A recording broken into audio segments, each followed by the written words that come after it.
Hi there. Good afternoon. Good afternoon, sir. Good afternoon, madam. Good afternoon, madam. How are you?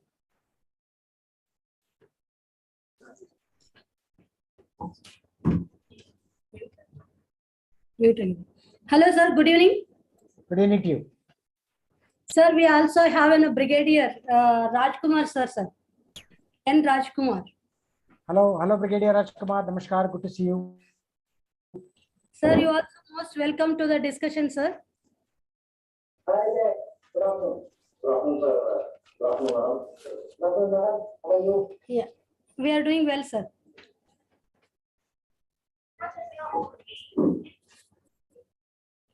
Hello, sir. Good evening. Good evening. Sir, we also have a Brigadier Rajkumar, sir. N. Rajkumar. Hello, Brigadier Rajkumar. Namaskar. Good to see you. Sir, you are most welcome to the discussion, sir.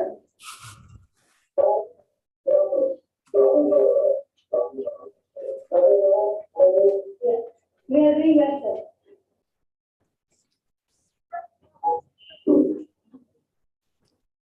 Hello, sir. Good evening. Sir, we also have a Brigadier Rajkumar, sir. N. Rajkumar.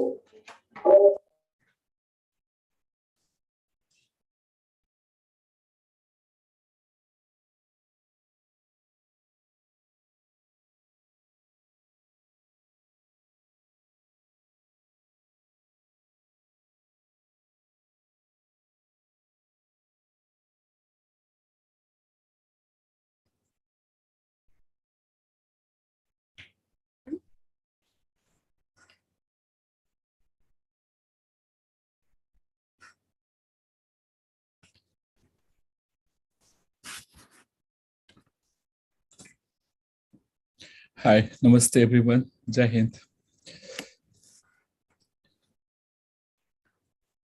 I can see some audio problem from Mysore. Is it okay? Is it corrected now? Yeah, it is resolved, sir. Oh, perfect. That's why it's IT hub in India. Yeah. We depend upon it. Good evening, Dr.Binod. Welcome to Mysore Global Forum. Thank you, ma'am. Thank you. So please, I think we hardly have exactly 4 o'clock, ma'am. So Yes. we are on time. I'm proud to say we are on time.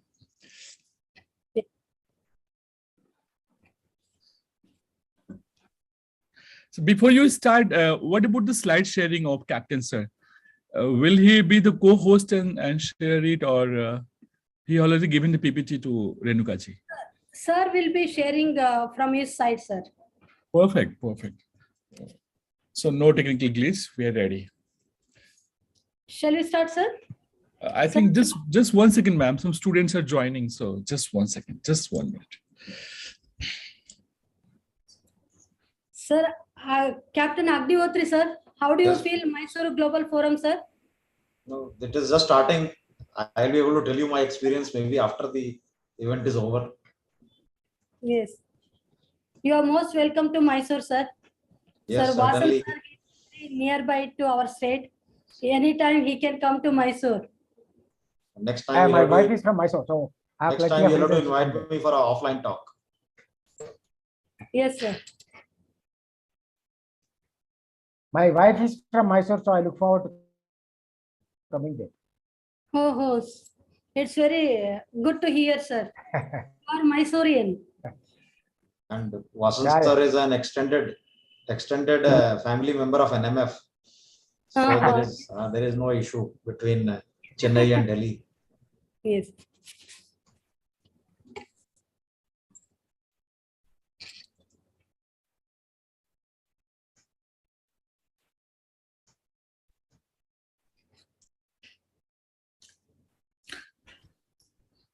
I think, madam, we can start so that people let the people keep coming. Will join. They'll join, so we can start Yes. now. Yeah. Yes, sir.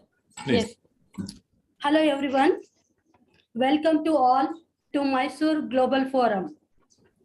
Mysore Global Forum, it is a weekly international panel discussion jointly organized by the Department of International Relations and BRICS Institute, India, to motivate the students and young minds to promote their knowledge, to understand about the issues, global trade, global economy, and moreover, ongoing issues in international relations.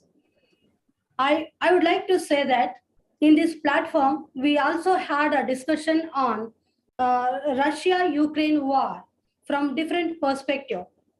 Today, we have a great personalities, treasury of knowledge and experience, Captain Kamlesh K. Agnihotri and Vasan sir and Brigadier Commodre Vasan sir and Brigadier Rajkumar N to discuss more and more about Russia-Ukraine crisis and its impact on India's maritime strategy in Indo-Pacific region. We know India's maritime strategy just keep on changing. I would like to say that from buyer to builder, from journey, journey from Pokhran to great missiles. This is better to understand how India becoming a major power in Indo-Pacific. Then with this connection, I feel very pleasure to welcome Captain Kamlesh K. Agnihotri and Commodore Seshadri Vasan to our panel discussion. Sir, you both are most warmly welcome to our panel discussion. I hope students will be enlightened their knowledge and experience. And now it's my immense pleasure to welcome our co-organizer, collaborator, and who is giving a constant support in organizing the series of international panel discussion, that is Dr.Binod sir. Sir, you also most welcome to our panel discussion. And we also have many professors and scholars, eminent dignitaries to today's international panel discussion. Once again, I will extend my warm welcome to all delegates. And moreover, today we also have many more students, PhD scholars, and many other people. Directly. Can you hear me, sir? Yes, pretty well. Yes. Today, it's my immense pleasure to say that we have young minds, young scholars, those who are very eager to understand about the impact of Russia-Ukraine issue on India's maritime strategy. Without taking much time, I will leave the platform to Dr. Binod sir to take over the panel discussion. Sir, platform to you. Jai Hind, and thank you for a very good start. We are running on time. And before I joined this forum today, I happened to visit Gujarat, and I was thinking I can see some glimpse of our INS Virat. But our industry is going so fast at the alarm that they had almost dismantle it. So I salute my seniors and veterans here. They have done wonderful job for the nation. And today they are being as our guardian, they are going to train us. The way India is thinking about maritime strategy is evolving is pretty fresh. It started with my own journey of IR. I was at JNU, and JNU is at the core of IR studies. And then I went to China, and immediately China started making their own blue navy and becoming superpower. In 2010, they have their first aircraft carrier. So right now they have more aircraft carrier than ours in China. So given this, even National Maritime Foundation came up here in Delhi. We all were present there. So it has been a little bit of nostalgia that people from JNU have been associated with nation building, with navy building.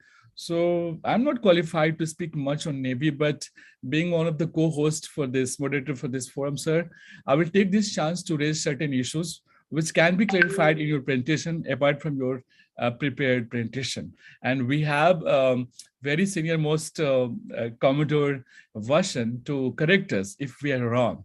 He's here as our guardian, and what he has seen in his lifetime is something we can make a documentary about it in future.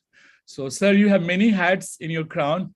And there's China, National Maritime Foundation, and Oslo National Cabinet Association. I don't know how do you manage so many profiles. You can also give a lecture on MBA also. Really, and very simple man. And I could see his office. Really, it's totally simple man, but with whole open heart for the service. We all now coming back to the topic, Bharati madam. We have been a maritime nation, but we really have not utilized our maritime advantage. There could be many blame games. Maybe Brigadier Rajkumar is here. They took away all the resources, Indian Army. So the Indian Navy got very little resources for a long time. But not exactly true right now. We have somehow tried to maintain the balance, especially in the background of rise of China. And whole this Indo-Pacific, Quad, and now they have AUKUS, UK, US, everything is focused because just one factor, that is China. So it was a very, right decision that we got Captain Agnihotri, who is totally focused on China's naval buildup for the last 10 years and more than that. So officially, he is the best person to tell us today about whether we are prepared for a kind of show off or whatever on naval front with China. Because in China, in Chinese language, they always come out with a dilemma. They call it Malacan dilemma. So why Chinese government give them a lot of fund to buy aircraft carriers is because they said, look at India, which is not a friendly country to China, and they can blockade all our economic kind of logistics and everything, oil and supply. So China has this Malacan excuse, and that's why they have managed their Navy build-up for the last 1.5 decades. But right now, what is the situation? I mean, after Russian and Ukraine war and the kind of close partnership, which they say in English word, no limit to the partnership of Russia and China. That means they can gang up in Indian Ocean also tomorrow. So we can see our friendly nation, Russia, ganging up with China and giving us a totally new challenge. So in order to ensure so-called our Navy naval doctrine, we are talking about free and open Indo-Pacific, rule-based regional order, connectivity, joint development, cooperation in critical technology, climate change, economic trade partnership, and of course, this latest security cooperation in maritime. So these are certain guidelines for our naval people to operate. In the peacetime, Indian Navy has done a wonderful job. But if in future, the way the world politics is changing, if there is challenges at the sea, are we ready to face that?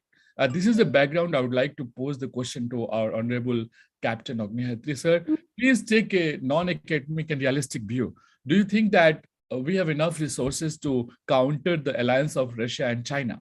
Although Russia is a friend of ours, but given the geopolitical dimension at the sea, I think the new emerging balance is that India is caught in a dilemma. We're also cooperating with United States, Australia, Japan, so closely in Quad and everything. But at the same time, we have to maintain balance with rise of China. We are not projecting India as a kind of, balancing China's strategy. This is something there in our foreign policy document.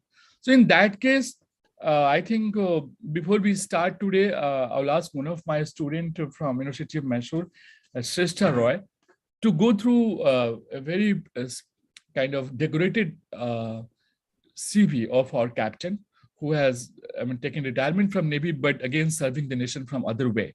So his service continued. Can I ask you, Shrestha, please come on the mic and give us a academic background and also the action background of our Captain K.K. Agnihotri. So we welcome you, sir, on behalf of BRICS Institute and University of Mysore, and allow us another few minutes to welcome you formally. I mean, we are not able to welcome you in physically. It's our loss, but one day we will do that in Mysore. Thank you very much, Shrestha. Mic is yours. Good evening, one and all present here. It's a great honor for me to introduce our speaker today, Captain Kamlesh sir, who is going to talk to us about the Russian-Ukrainian war, impact on India's maritime strategy in the Indo-Pacific. Sir is a senior fellow with the China cell of the National Maritime Foundation, New Delhi, and is a multifaceted military professional with over 15 years of continuous exposure and experience in diverse domains ranging from international relations, defense, maritime has a specific expertise in Chinese maritime domain and Indian Ocean regional security dynamics with qualities of a prolific writer, tailor-made for role as technical content writer, developer, editor, manager, and a narrative builder. Sir is also a qualified gunnery and a missile specialist and has worked at the Indian Navy's Warfare Center in the Eastern Naval Command, Vishakhapatnam, with the expertise qualifications in remote sensing and photogrammetry. Sir has also been one of the main prominents of various programs for several years and is a true standout in his field. He has a great understanding of the programs and a great appreciation of what it takes to truly make this event continue on a path of progress with a remarkable vision of the future of India on the maritime grounds. Besides all these, Sir has also been appointed as the China desk of the Army headquarters and also presented several articles and commentaries on security issues related to China, and has also co-edited 2 books titled Security Challenges Along the Indian Ocean, Indian and US Perspectives in 2011, and Technological Developments in the Maritime Domain and their Strategic Implications in Iowa region in 2013. Sir has produced all these papers in India and abroad, including US, China, and Singapore. Finally, I would like to say that Sir is a man of virtue and simplicity and is here to treat us today with this knowledge, which has all the alchemy of his research, achievements, perseverance, and hard work. Lastly, it's my real pleasure to welcome such eminent speaker who has experienced a lot from the different walks of his life and has come to grace us with your presence and knowledge and vast experiences. We are very proud and happy to have you, sir, and it's our great pleasure to welcome such a noted personality as our guest of honor today.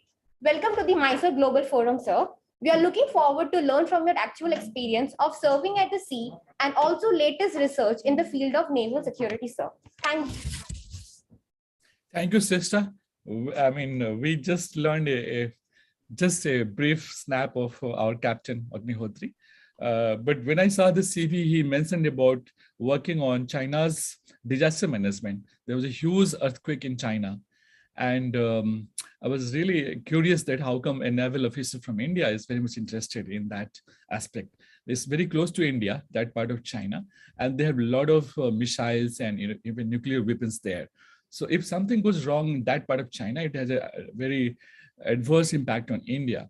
So we have deep China scholars in the name of Mr. Agnihotri and also Commodore Vasan. So as our protocol allows us, we also would like to introduce our today's discussant, official discussant, Commodore Vasan. So may I ask Miss Marin? Marin, are you there?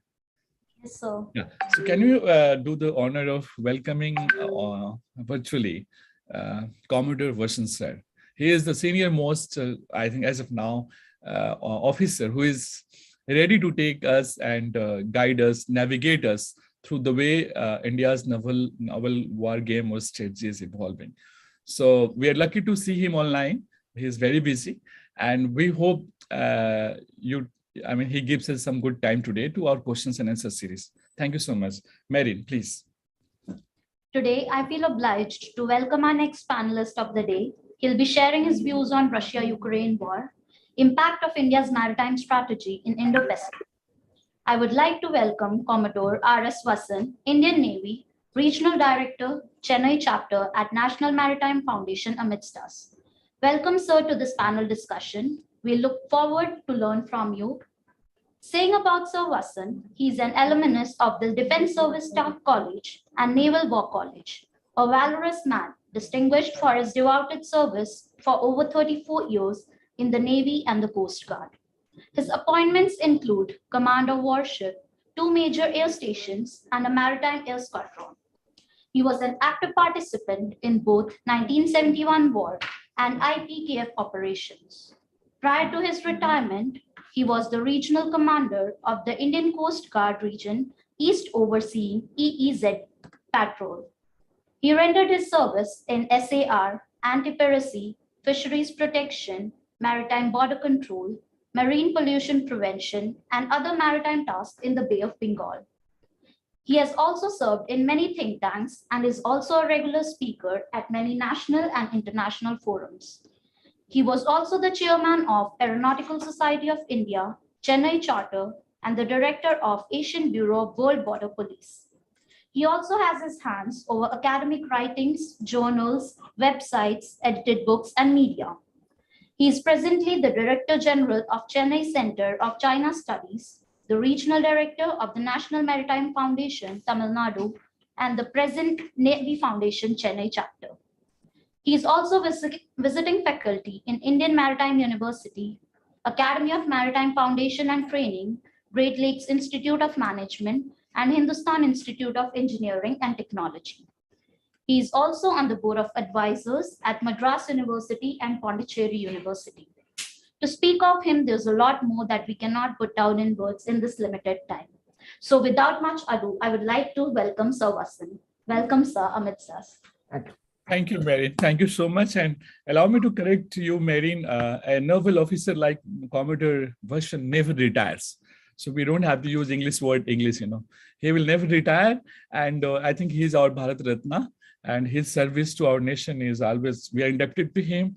And without any further delay, I think we will request Captain Agnihotri to take us through navigate us through his research of India's rise as a naval power and the current geopolitical crisis. Will India have to, realign its naval strategy and naval doctrine, and in what direction? So we are not advising to the government. Our lecture series is best for the students of master in IR. So we will be very happy if sir can also explain certain basic terms in his speech, whether anti-satellites or whatever. So most of my students will not be very familiar with technical jargon, sir. So I beg pardon for that. Next time we'll be more prepared. So the dais is yours, Captain Agnihotri, and you have 20 minutes to enlighten us on the India's Indo-Pacific strategy in the background of Russian and Ukraine crisis. Do we have a choice to, adjust our policy, or we can go ahead the one we have carried forward for the last 1 decade? Thank you, sir. Thank you very much. Thank you, Dr. Binod, and thank you, Dr. Bharati Hiremath, for inviting me to the Mysore International Forum. And it is a singular honor for me to speak to the exalted scholars, faculty members, doctors, so to say. So while my presentation obviously will not be embedded in all the IR theories and various other things, but as a practitioner, I plan to put across my points, and I think that is what you all have assembled here for. And a very, very I would say heartfelt gratitude to the young lady who introduced me. I did not know so many things about myself. The kind of superlative adjectives that she has used, it does put me on a very, very, I would say, increases my morale manifold. In Navy, a morale has to be always high, as Vasan sir will agree. So my morale has definitely been raised by the high-sounding great adjectives used by the young lady of your institute. So without going further into niceties, I will come to the presentation itself. And the topic given to me is Russia-Ukraine war, impact on India's maritime strategy in the Indo-Pacific.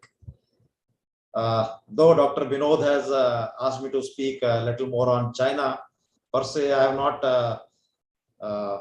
I had not brought China into the main focus, but as and when we continue with the presentation, automatically the China is the China, I would say, bull in the China shop. So it shall automatically come in, and we can't help but discuss it. So now coming to the topic per se, actually looking at what would be the impact of Russia-Ukraine war in the on the maritime strategy of India in Indo-Pacific, I would like to devote a few minutes on the Indo-Pacific concept itself, so that things become a little more clear, and then we can go into other things.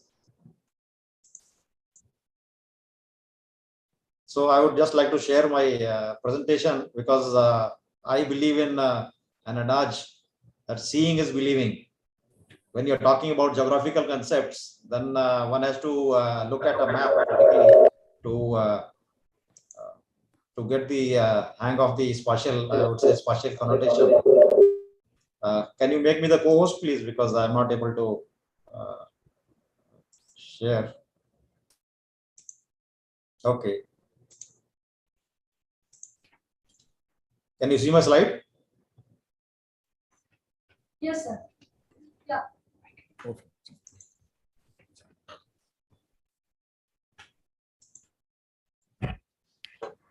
Sir, we can see, sir. Okay, so I will continue. Yeah.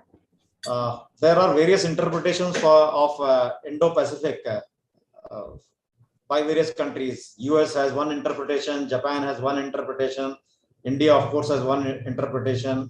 The EU has another interpretation. For some countries, it is a strategy.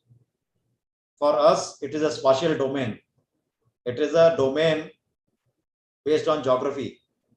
And if you see the map, blank map, which is there in front of you, the India's interpretation of Indo-Pacific starts from the east coast of Africa, as it can be seen here, goes right across the Indian Ocean and goes up to the western coast of the United States. Now that's a huge expanse for a country, or I would say still a developing country like India, and India has to further divide its priorities, because you cannot cover complete area, and US is the predominant power in the Pacific Ocean. So India further divides its maritime areas of interest within the Indo-Pacific into its primary areas and the secondary areas. So if you look at this slide, India's primary areas of interest are, of course, the Indian Ocean per se, the 7 choke points that are there. When you say choke points are where the there are geographical restrictions. So like Bab al-Mandeb, you can call it, the Suez Canal, you can call it, the Persian Gulf, you can call it Gulf of Oman, Malacca Strait, as Dr.Binod mentioned, the Malacca dilemma, it's a choke point for China also. And there are 2 more, Sunda Strait and the Lombok Strait. I'm sure the students of international relations who are into the maritime domain would be knowing exactly where they are. And in case it is not known, I can certainly point out in the question and answer sessions. So that's about it. If you see the primary areas of interest, this is where India would like to, it's like a favorite playing ground. India would like to exert maximum maritime influence in this area and would like to guard its safety and security issues arising from the seaside. And these are not just my formulations. It is laid down in the Indian Maritime Strategy, which I will subsequently come to. And then there are the secondary area. If you see the secondary area, it goes it covers virtually the whole of Indian Ocean, and it goes deep into the Pacific Ocean. Do not go by the circle, because making a circle is I would say a limitation of PowerPoint, but all the maritime area you look at, because maritime area bounded by the land. Also, I could not bring the complete till the west coast of US, so more or less our secondary area coincides with the Indo-Pacific. So now if we know these are our primary areas of interest and this is our secondary areas of interest, so what do we do with the areas of interest? So I would like to now come on to the particular hierarchy, how it would lead to India's maritime strategy within these maritime areas of interest that I've just shown you. Now, as a country, what is the desired end state of our country? This is laid down in the preamble to our constitution, which roughly translates into the citizens have given themselves the right to their economic, material, and societal well-being.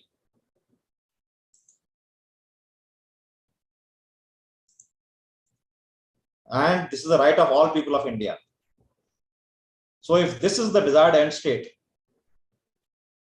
then in the maritime domain, how does it translate into? It translates into a formulation called Sagar, so aptly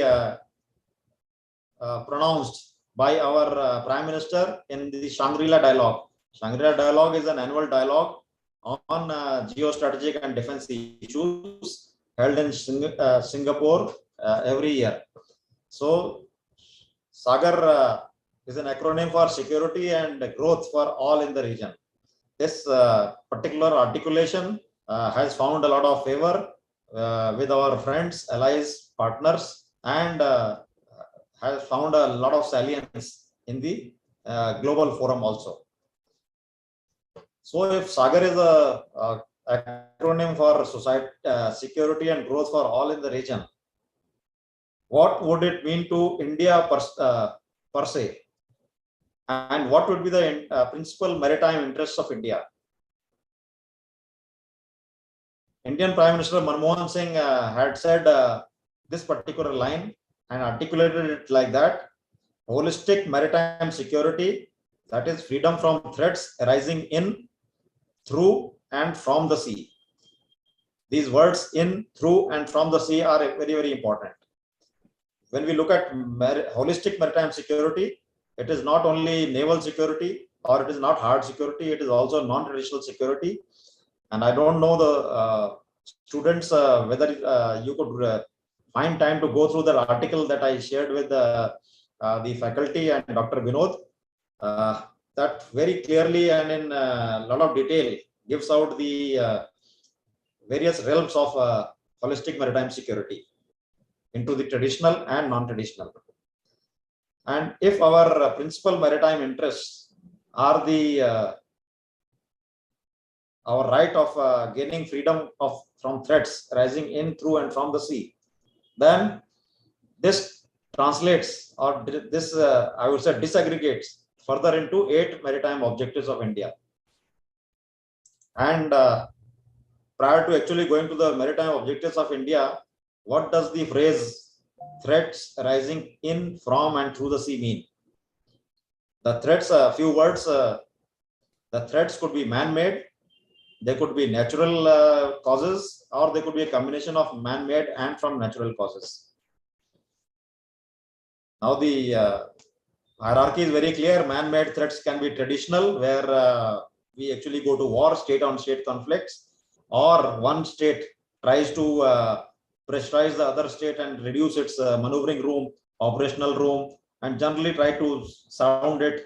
You must have heard of the terms of string of pearls, wherein there is a theory going on that China is trying to surround us with various pearls which lie along a hypothetical string all around India. So that is a classical concept of geopolitical constriction, where India feels constricted because of China's actions of trying to surround us.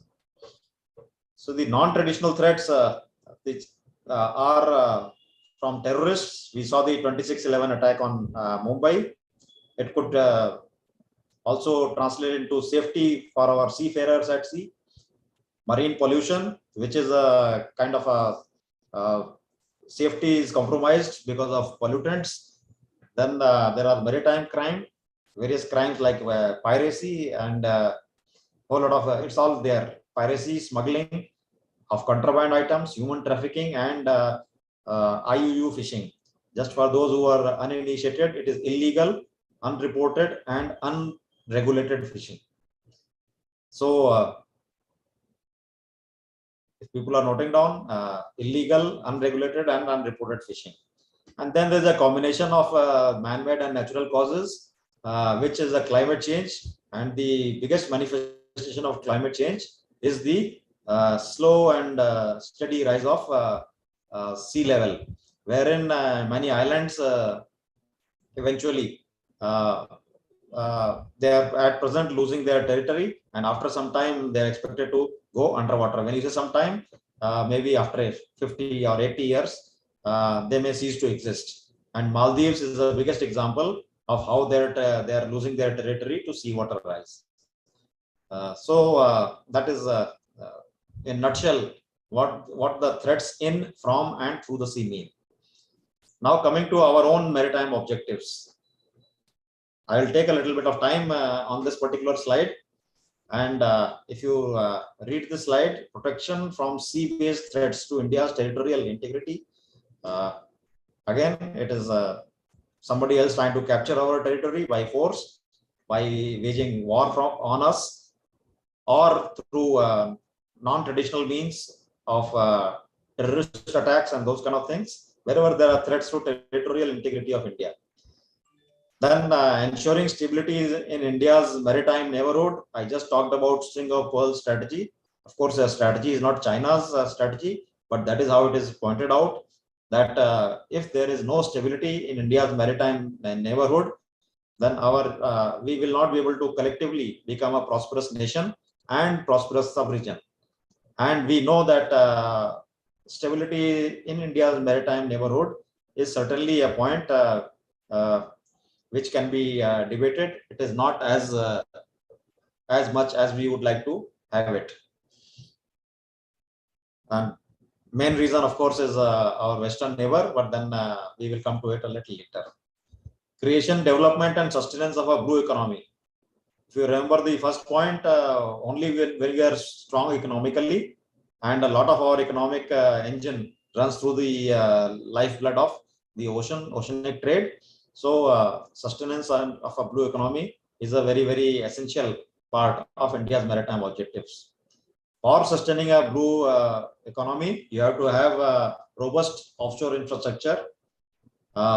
You have to be able to guard our maritime zones of India. You have to be able to preserve them, promote our offshore infrastructure, pursue and protect. So each of these terms are very, very carefully thought out. And then promotion, protection, safety of India's overseas and coastal seaborne trade and our sea lines of communication. Sea lines of communication are those through which the trade generally flows. The shipping, whether it be crude oil shipping or commodity shipping, they follow the sea lines of communication, and naturally they touch ports. So the ports also have to be equally protected. We also have to, we are a maritime nation, and it is incumbent upon us to do marine scientific research, including that in Antarctica and the Arctic. Antarctica, some may question as to why Antarctica. It is so far away. But interestingly, if you go a little deeper, Antarctica, the research in Antarctica, weather patterns, the precipitation pattern, the snowfall pattern, and whole other patterns in Antarctica have to be studied, because if you are able to get the Antarctica study right, you are able to predict the monsoon right. And if you are able to predict the monsoon right in India, then monsoon, I would say normal monsoon, is a precursor to our, because we being an agricultural economy, it is a precursor to our economic well-being. If we are a good economy, we are a strong economy, automatically we become a strong nation, and we become a nation worth being counted at. So now the other point is that because we are an economic, maritime economic nation, and our people are going out and they are settled in various countries in Africa, in the Middle East, and across the world, they look forward to the Indian support whenever there is a crisis in that country or in that region. And there have been occasions when India, through its Indian Navy and other maritime forces and Indian Air Force and the civil air, have brought succor to people and extricated people. Some examples are from Lebanon, from Yemen. The latest was from Yemen, and previously from Libya. We have pulled out people. During COVID, the Indian Navy was at forefront, and it was visibly so in getting people back from Sri Lanka, from the Maldives, and providing medicines, medical stores, and everything. So virtually, Indian Navy was the first responder in our regional area, in our primary area of interest. And why are we doing all this? We need to obtain and retain a favorable geostrategic maritime position in our area of influence. Though China would always say that Indian Ocean is not India's ocean, but without saying it, we must, our actions must speak about our intent to make India the Indian Ocean as the India's area of region of influence. So I will visit this slide again, coming back to thing. So while I have mentioned about India's maritime objectives, which are a disaggregation of India's maritime interests. So what is the India's maritime strategy? I have written it down here. Our plan to preserve, promote, pursue, and protect each of our maritime objectives in time of peace, tension basically times leading up to war and conflict, constitute the maritime strategy. And these are the two documents which have been articulating India's maritime strategy. The one on the right came out in 2006, and the one on the left, Ensuring Secure Seas, came out in 2015. Please note the headings of these strategic documents. The first one says freedom to use the seas, which is a very essential catchword for saying that we believe in rule-based order in the seas across the world, including in the South China Sea and anywhere else.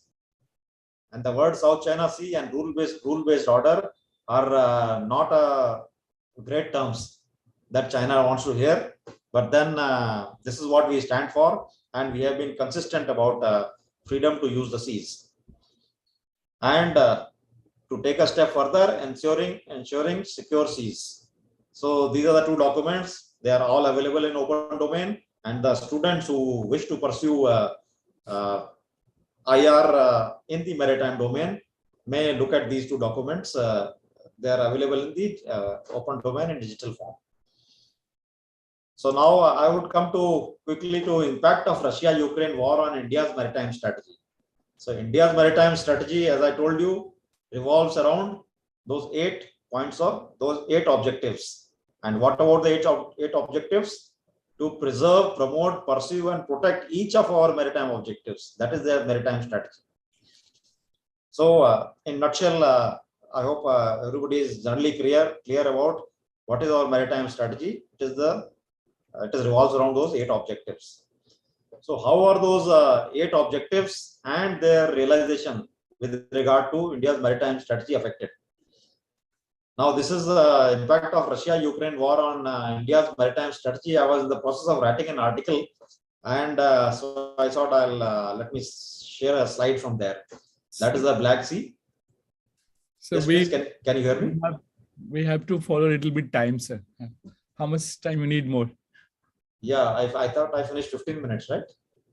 It's already 20 minutes. So you need another 5 minutes, sir? We can extend it, yeah. Okay. Thank you, sir. Thank you so much. So coming back to the India's maritime objectives, how they are affected.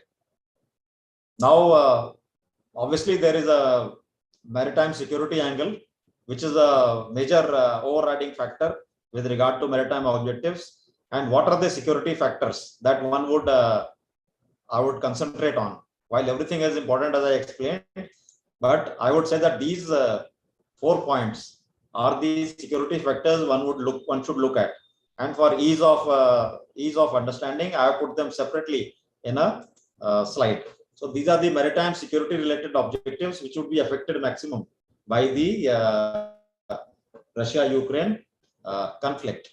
And why would they be affected? I will give you a reason quickly. Effectiveness of Indian maritime security. Now we are talking about maritime security, because all other things are contingent on maritime security is contingent on the Indian Maritime Agency's capacity and capabilities.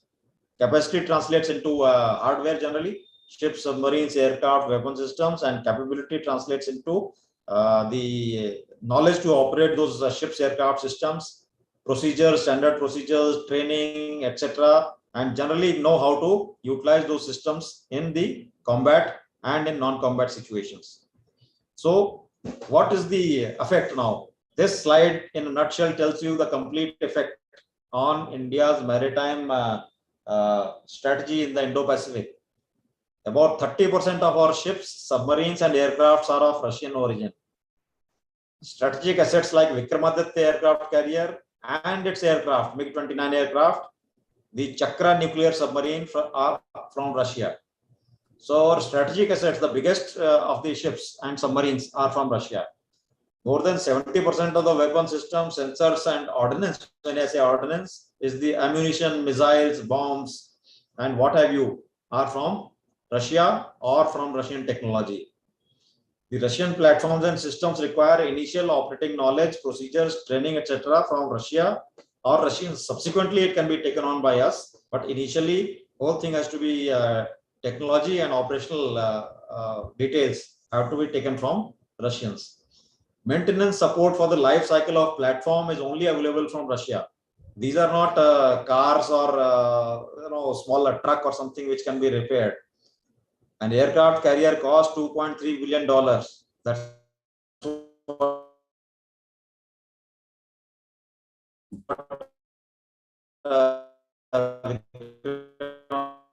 they cost us. So attack submarine is all available from Russia. Huge dependency on Russia for spare parts, components, and assemblies till the equipment lasts. It's called the life cycle. Till the equipment lasts, we have got dependencies on Russia. So now, after this slide, I would be sure that it becomes very, very clear to the students as well as the faculty how dependent we are on Russians for our, I would say, wherewithal or the resources for our maritime security. And since China was raised, I would say if we have to have a strong navy, we have to get all these complete things from Russia. And so we cannot alienate them, or we cannot be on the one side, and all these things will be affected despite our being friendly with Russia, because there are sanctions on Russia. And if these things are not forthcoming, our primary instrument of national power, maritime power, will become weak. And if it becomes weak, we will not be able to do following things which China is trying to push into the Indian Ocean. At any one time, there are 12 to 15 Navy ships in the Indian Ocean. They are in Bay of Bengal. They are engaging in all kinds of activities, and you can read it yourself because the time is short. They are here on a semi-permanent kind of a basis, trying to maintain a permanent presence. Look at the last 2 points. Constrain Indian Navy's maritime space for training and exercises, and compel transformation of Indian Navy's operational plans and procedures. So we are in for, I would say, a lot of trouble, or at least concern, that if we get a weak navy because we are not able to sustain supplies from Russia, we will not be able to counter the Chinese presence in the Indian Ocean the way we would want to do it, particularly in our primary area of interest. So if one is that we cannot do it alone. The other is that if we cannot do it alone, we must collaborate. We must seek collaboration. So what our Prime Minister spoke in the 2019 Asian Summit, East Asia Summit, was something like IPOI. Now, what is IPOI? IPOI is a concept which India proposed, and it has 7 pillars: maritime security, ecology, you can read it, science, technology, disaster reduction, capacity building, trade connectivity, and maritime resources. Now, of course, we want others to collaborate along these 7 pillars, and it is finding a lot of favor. But finally, we have seen during Galwan crisis as well as in Russia-Ukraine crisis that a country has to be self-reliant. It has to rely on Atmanirbharta, because at the time of crisis, you have only yourself to fend against the crisis. Others will give you supporting role, but you are the person who are supposed to be doing everything else. So this is the concept we are trying to sell on collaborative nature, and in our own small way, we are trying to build the capacity and other thing of regional navies. The slide is a little heavy and not time consuming. I will just leave it at that. We are doing a lot with our countries, just major beneficiaries who are there: Sri Lanka, Maldives, Seychelles, Mauritius, Myanmar. I have laid down what all we are doing with them, and there is quite a bit of comprehensive engagement in the maritime domain with these countries. because we want to have a stability along our neighborhood, the second point of the maritime objectives. And I would end at that because I think time is a little bit of premium.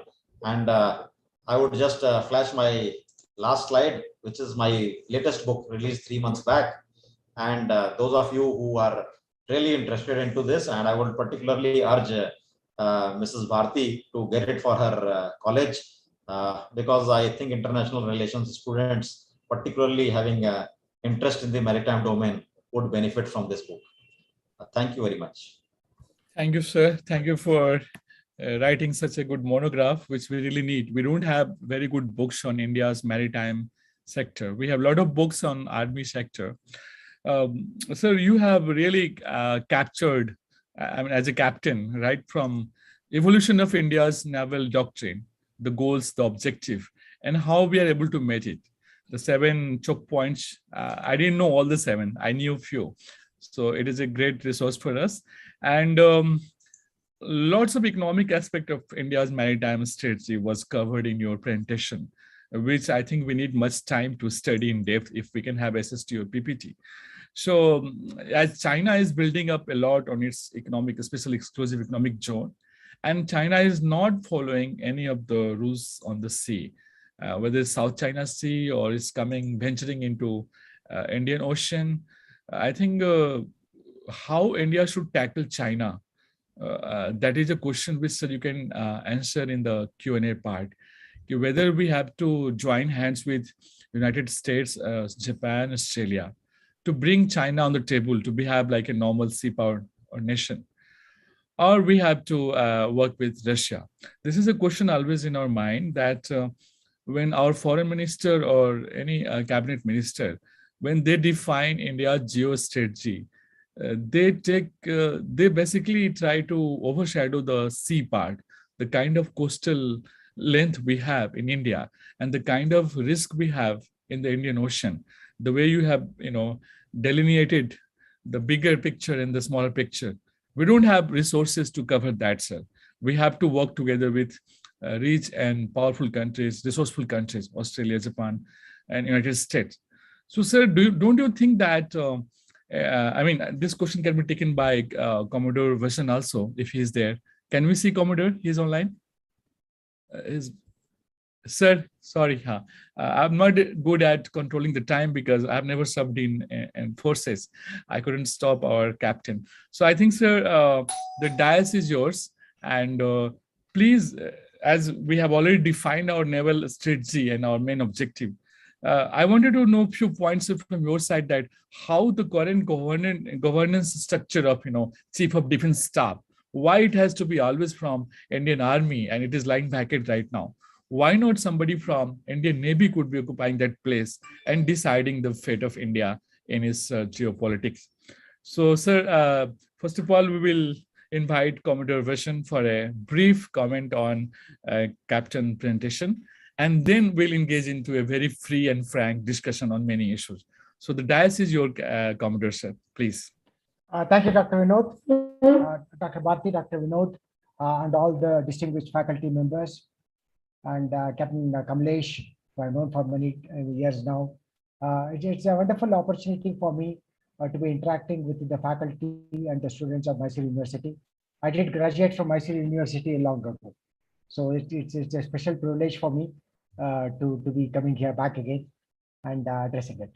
And I think Captain Agnihotri has made my task that much more simpler, because he's covered the entire gamut of maritime strategy, tracing its origins in 2006, moving on to 2015, where the complete Navy is quite clear. In fact, Navy was the first service that brought out a maritime doctrine. All other services were operating without the help of a doctrine. So the Navy led the way in terms of having a doctrinal approach to our maritime strategy, which is a very good thing. Of course, it will take a day-long discussion, which can plan separately to look at the maritime strategy and dissect it. So I would like to focus on some of the key points that Captain Agnihotri has brought up, which is related to those 7 pillars which are there. The new requirement of being aware of the challenges that have come about thanks to the Russia-Ukraine standoff. It's ongoing. It's entered the 3rd month. and there seems to be no end, but it is going to affect us phenomenally. At one stage, definitely it's going to affect our GDP growth. Now, what has been forecast to grow at about 6.1 or 6.5 has already been forecast to come down to by about 2%. The energy security is taking the biggest hit, because even the complete European countries, even America and all that, are not in a position to meet the global demands. Whatever Russia is supplying, Russia is supplying a phenomenal amount of gas and oil to the European countries. And so therefore, while on surface they say, no, we are going to cut off, etc., these sanctions are not going to work.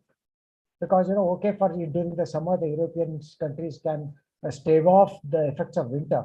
But, later on, they have no choice, not just for, warming their houses, but also for the industry.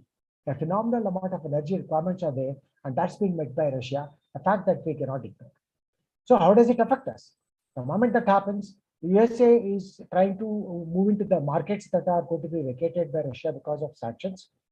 And Middle East, on which we are dependent, the prices have already gone up a 25% hike. So if you have to pay 25% more for the energy imports, 85 to 90% of our energy requirements are imported. So it obviously affects our GDP. So that's one big factor which is happening because of the Russia-Ukraine standoff. Other point which you brought out was about the serious dependence on Russia for our maritime prowess. The capacity and capability of the Indian Navy is heavily dependent on Russia. Whether, like he said, correctly brought out, the carriers, the frigates, the nuclear submarines, the BrahMos missiles, everything has a Russian touch. And we can ill afford to say we'll break away from Russia and join the West in saying that they must be isolated. It is unrealistic, because we have a long way before we can be self-sufficient. We are talking about Agnihotri. It's a little too late in the day. It will take us another 15 to 20 years to be standing on our own. What do we do in the interim? So we have to have this balancing act. I think the present government is doing a good job in carrying out this balancing off, saying, we serve our interests. And therefore, if I have to remain neutral and not condemn Russia, I will do so. So this is what is the strategy that India is adopting. So remember, your now foreign strategy, your foreign policies are being challenged because of the Russia-Ukraine. How long can we hold off? Of course, India has means no words in saying that we condemn whatever civil brutalities that is taking place. We want both the parties to come to the table and have cessation of hostilities. All this is the legitimate demand that India has placed. So it's not that we are totally neutral. We are trying to be on the side of the right, or the righteousness. So this is what perhaps is endearing us to the other parts of the world. But the real challenge right now is, remember, 60,000 of our troops are eye to eye with the Chinese counterparts. And this is already into the third year. So all those equipment which are required to stave off China are coming from Russia. There are also American equipment which is coming, including the Maritime aircraft, the P-8I, which is the Boeings, and and many other equipment which are coming in. The MH-60 helicopters are going to come in. We have the drones which are operating with us. So there is a good mix of American and Russian equipment with us, and of course from Israel and France, the Rafale, the drones, and some of the electronic equipment are all coming from Israel. So what it exposes, particularly in this hour of crisis, is the limitation that we have as India in this huge dependency factor that's going to affect us for decades to come, not years to come. I'm not looking at years, because remember the entire for 1971 war that we fought, of which I was a participant in the Eastern Theater. It is entirely due to the Russian support. The Indo-Soviet Friendship Treaty, that we are able to achieve our objective, both the military, strategic, and political objective. Today, now how are you going to achieve that? Should there be a standoff with China? Unless both the West and Russia supply your arms and ammunition and critical equipment, you will not be able to take on China. Likewise, we have always maintained that we have a no first use. So it is because you have your credible sea-based deterrence in the form of Arihat, Arigat, and Arihant. So and remember, though we built it on our own, there's a phenomenal amount of Russian assistance that was given.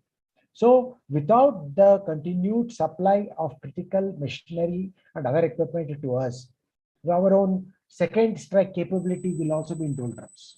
These are harsh realities that we need to contend with. So, when you are trying to examine what impact it has in the maritime domain, obviously it's on the military hardware that we have, their supportability, their sustainability, and their ability to wage war should there be such a demand on this. And as far as China is concerned, I would not like to look at China. I always say this, that we should not look at China as somebody who's 10 feet tall, nor should we look at China as somebody who's 3 feet dwarf. We have to look at them in the eye to eye. Even today, though the carrier came to them long ago, the Leoning, they have not ventured into the Indian Ocean region. Let's remember this fact. It's not easy to operate a carrier force like the Americans do, because they have an integrated carrier battle group, which China does not possess yet. And this is the point that they are trying to address with the recent exercises that they are carrying off Japan. They carried out something like 100 plus sorties every day, kind of a thing, off Japan, and Japan was very concerned about it. So obviously they would like to overcome their limitations in being a global power with an ability to have multiple carrier battle groups which are operating around the world, deployed in warm waters, in cold waters, etc., etc. But that again is a long time away as far as China is concerned. So I'm not going to credit China with a lot of capability in terms of its maritime domain. Please also remember that in the South China Sea, they have already occupied various rocks and reefs and converted them into military garrisons and airfields. So previously they are confined to the first and second line of defense. Now they are trying to break out of the first and second line of defense by using these artificial islands, which have been converted into airfields. So it gives them an extra reach.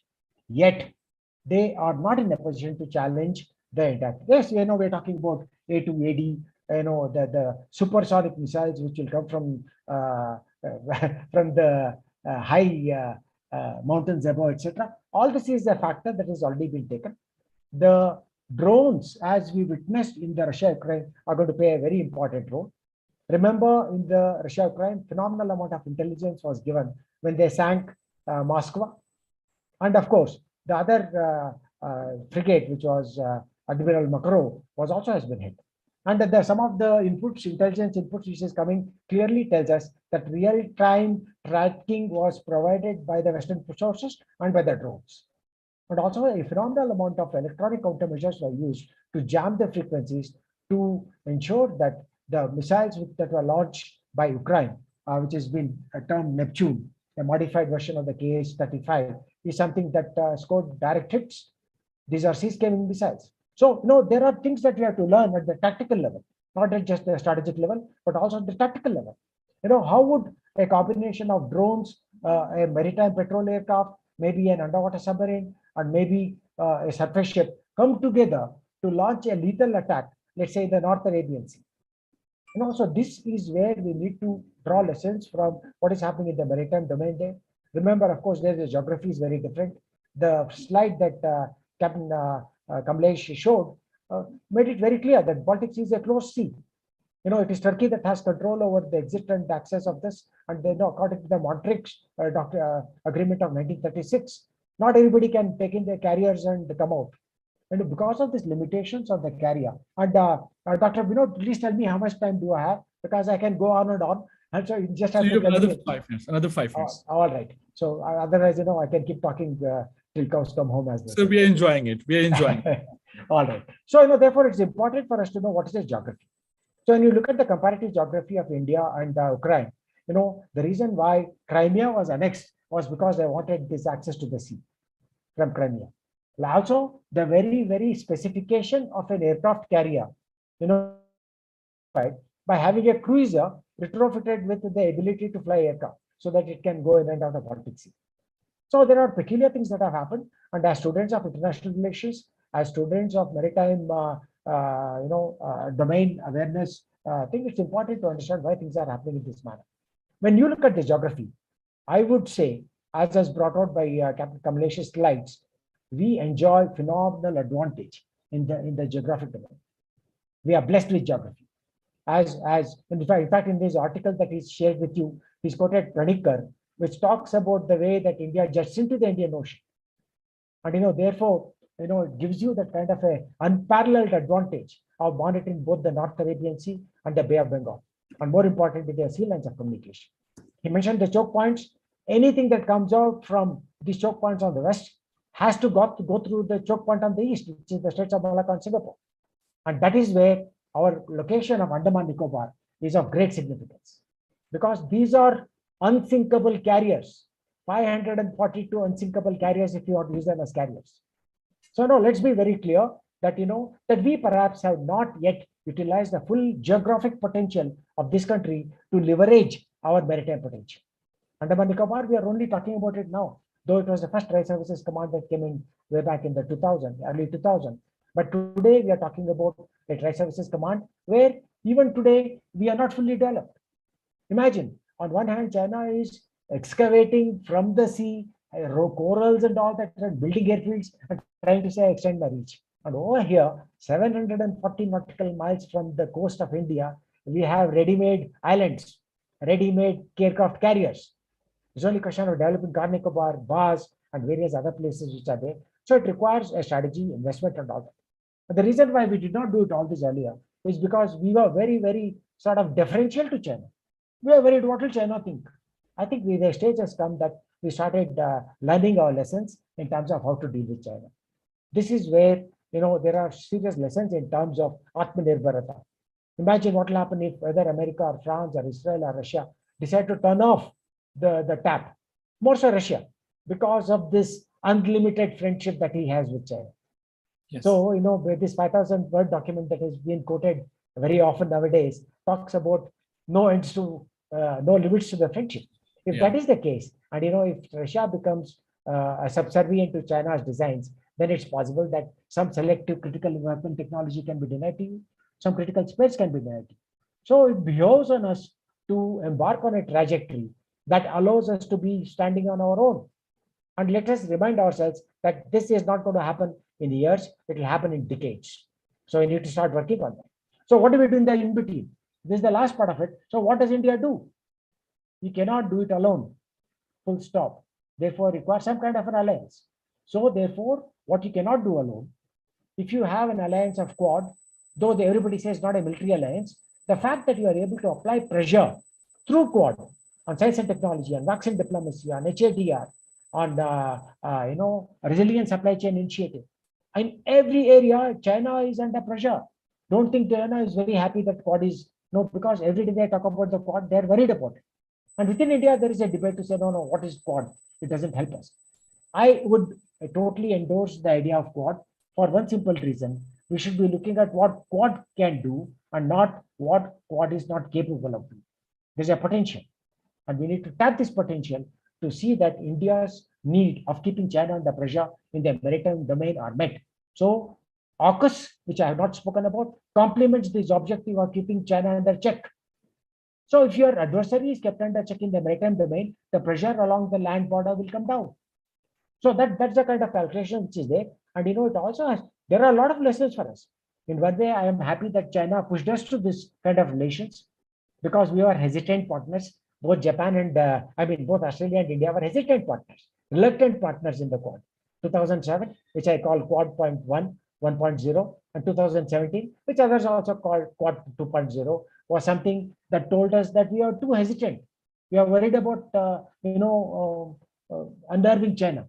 We have come out of that mode, and I hope we remain so. And, we continue to look at all angles and apply pressure in all areas to bring China onto the table, which Dr. Binod also has spoken about this earlier on. What can we do to bring China to the book?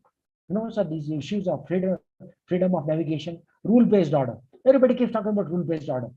Who has followed the rules? Has US followed the rules? Libya, Syria, Iraq. Has Russia followed rules? Crimea annexation. Solomon Islands, now China is going in there, where WTO violations. So, rule-based is a very catchy phrase, good to use, but we are not able to implement it. So how can we do this? So what we cannot do alone, let me go back to the statement which I made earlier, that what we cannot do alone, we should be able to do by alliances. By combining the might of people who are like-minded. So does it make us too dependent on USA? Well, it's for you to choose. We are not saying that we are with USA or we are with Russia. We are saying we are aligned with our national interests, which is all about NAM 2.0, the strategic autonomy that we keep talking about. So I think I will stop here because I don't want to do my time limits. But any questions which are coming up can be taken up by both Captain Agnihotri and Lee. Thank you. Thank you, Commodore. I think the pace of speed you spoke was really something. The confidence of your theory was very obvious that what you're saying, you believe in that. And I have been challenged by you personally. As a young Indian, I had a thinking that when China disconnected from Soviet Union, then only it went on the path of, Atmanirbhar, the self-realization, what China is today.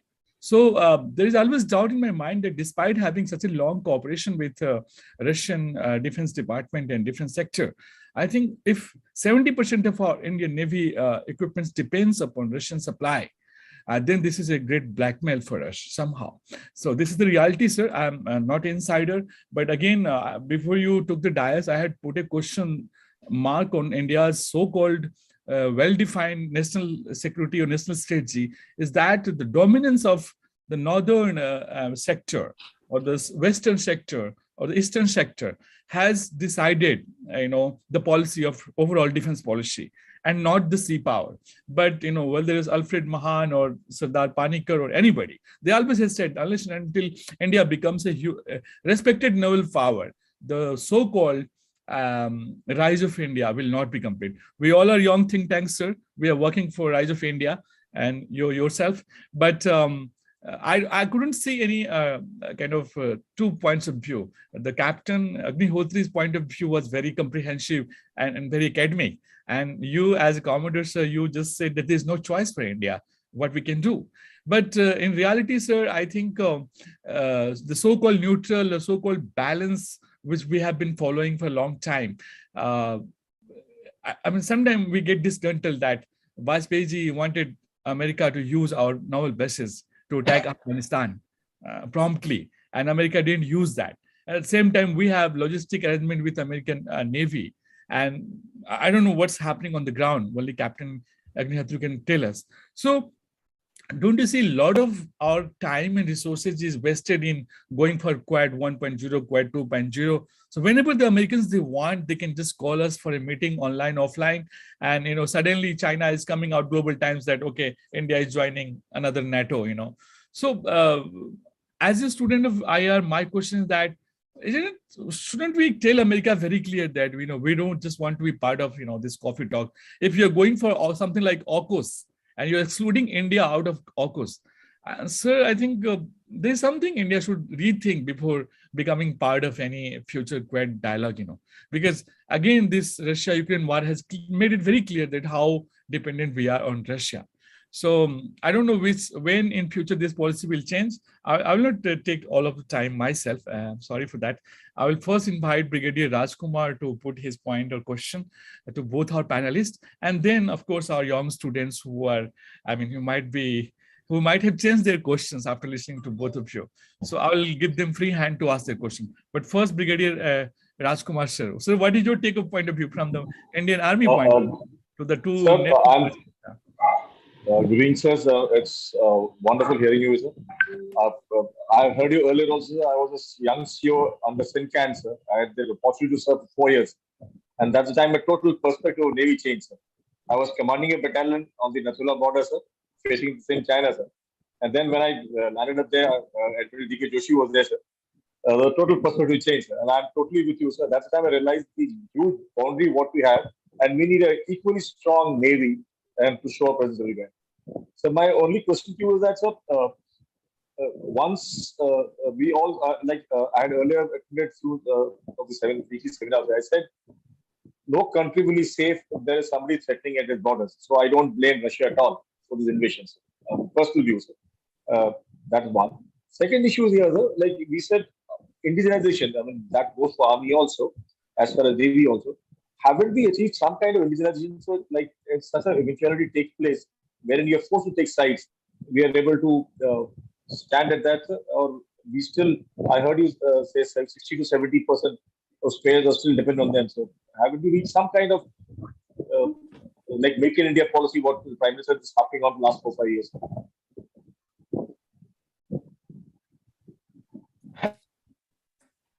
So, Yeah, I think all important points made by both Dr. Binod and also Brigadier Rajkumar. Brigadier Rajkumar. What I wanted to convey was that, luckily for the Indian Navy, we've been in the forefront of indigenization. Way back in 1972 itself, we got the Leander 1972, which is in the public domain as to how we were able to move ahead of the other services. And you will find today the Kolkata class or the Vishakhapatnam, which we proudly display, has something like 70% indigenous content. 70% indigenous content.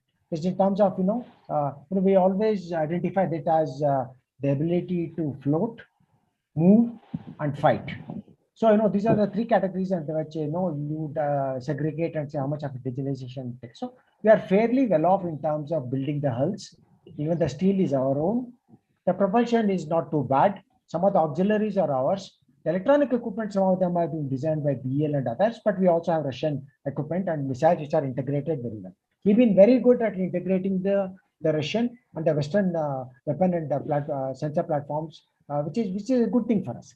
Now, coming back to your question of the dependency on these people, this is something that we've taken for granted that will continue to be supplied forever, because the equations with Russia was something that they continuously kept supplying. Remember, even US, is not doing it as a charity. It is to keep their defense to India and sell their wares. It is to ensure that their own factories are kept going. That's how they, create a war somewhere. Now, even in Russia, Ukraine, the amount of equipment that's being supplied to Ukraine is phenomenal. So it supports the defense industry. So it's a vicious cycle out there. So, like I would continue to maintain that we are heavily dependent on both the Western sources and Russian sources, and it will take us a long time for indigenization. We made some progress. Some of the critical lists that were issued by the government of India are good. They said we'll not import these items. That is what is giving certain amount of incentive to the SMEs and MSMEs, and also to the big houses to come in. The Tatas delivered recently something to the army. So we still have some time. What do you do in the interim? This brings me back to the question of Dr. Binod about, can we stand on our own? Should we alliance? What is in the alliance for me? So let AUKUS be a military alliance and let them sort out the issues in the South Pacific. We are stakeholder in the South China Sea. And as I told you, the intention should be to apply phenomenal pressure on China. And remember, it is not a military alliance. We are not carrying out joint patrols with the US Navy for the freedom of navigation operations. But we are saying that we'll look at a whole lot of other things, the seven critical things which Captain Agnihotri brought out to say, that is our focus. This will help you indirectly. Particularly the component of resilient supply chain initiative, that means you have the China. Our trade has grown despite we having a standoff. The great trade with China has grown. So how do you explain this? It explains that they establish themselves as the global. They are difficult to extricate ourselves from the supply hub and from the supply chain mechanisms which are there. I'm sure Captain Agnihotri has something to add to what I've said. Kamlesh? Sir, Captain Agnihotri, yours. Unmute, sir. Please unmute. Sir, I totally agree with you. I would just like to say that if a aircraft carrier is going to be in service for 40 years, can we look at anybody else? If a nuclear submarine is going to be with us for 40 years, we are dependent for next 40 years for our critical assets to the Russian support. These are the hard truths. We can have the aircraft like P-8I, we can have helicopters, we can have small other ordnance from US, but the life cycle support for 40 to 50 years we are beholden to Russia. The academics and researchers do not see this thing very clearly. You raised a question regarding China, Russia together taking us on, or how do we do this? I am surprised how this thought came into the academic domain. Notwithstanding no holds barred and kind of a alliance that China and Russia have announced, that it will be no holds barred friendship. But if China and Russia come together, which is unthinkable as a practitioner, which Commodore Vasan would agree with me, unthinkable as a maritime practitioner, they would come across together against India. Then India can say bye bye now, rather than wait for such an eventuality to happen. We are forced into the Russian camp. I would not use a strong term like blackmail. It was our choice since 1971. We went to the Americans first for our submarines after training with the British. Commodore Vasan sir is old enough. He will tell this. He is much older than us. Our Indian Navy submariners trained in Britain, and then we wanted submarines from Britain or US. They flatly refused. And the father of our present foreign minister, he just made a request to Admiral Gorshkov, and he said, okay, take it. Within 2 years, we had our submarines, Foxtrot class submarines. So where are we looking at? We should never even mull a thought of China, Russia coming together against India. They can come together against US. They can come together against Mars, Moon, whatever. But we are not in a position to even think that they can come together against us, particularly Russia. Thank you. All right, sir, we stand corrected, but in academic forum like this, Mysore Global Forum, we really sometimes think out of the box and just for academic purpose. This is not official dialogue of government of India. So, I mean, the way China has been aligning with Russia first and then with the United States for the last 3 decades, and again trying to come out and going back to Russia, the whole questions are changing a lot. And the way Japan is rearming itself, the whole world is bracing for a very unpredictable and unthinkable geopolitics. And in that geopolitics, the stand of India is not very clear. It's very confusing for us. What stand we are taking, which side we are taking. Thank God, luckily we are not in the middle of the war. We are out of that. This is a European war they are fighting. But when it comes to talking about war, I mean, instead of taking a clear stand, we are very we're just talking about India's national interest, becoming a superpower, becoming an Asian power, when we are already on sea and geopolitics, taking care of all our neighborhood and Sri Lanka, Nepal, and we're going beyond Indian Ocean sometimes. So when India talks of rising as a superpower and don't take a clear stand, sometimes it makes some young scholars like us confusing. I'll be inviting my colleague, Dr. Bharati, to add.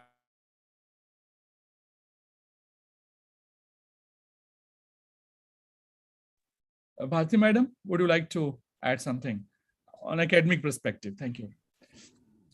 Yes, sir. Thank you for your enlightening words for both of you, sir, and especially KK Agnihotri made me to think many more things. I had many more ideas about Indo-Pacific and Indian Ocean region, but today he made me to change my vision. Okay, and Vasan sir also he briefed everything, how China and how India is trying to become a major power under Atmanirbhar policy.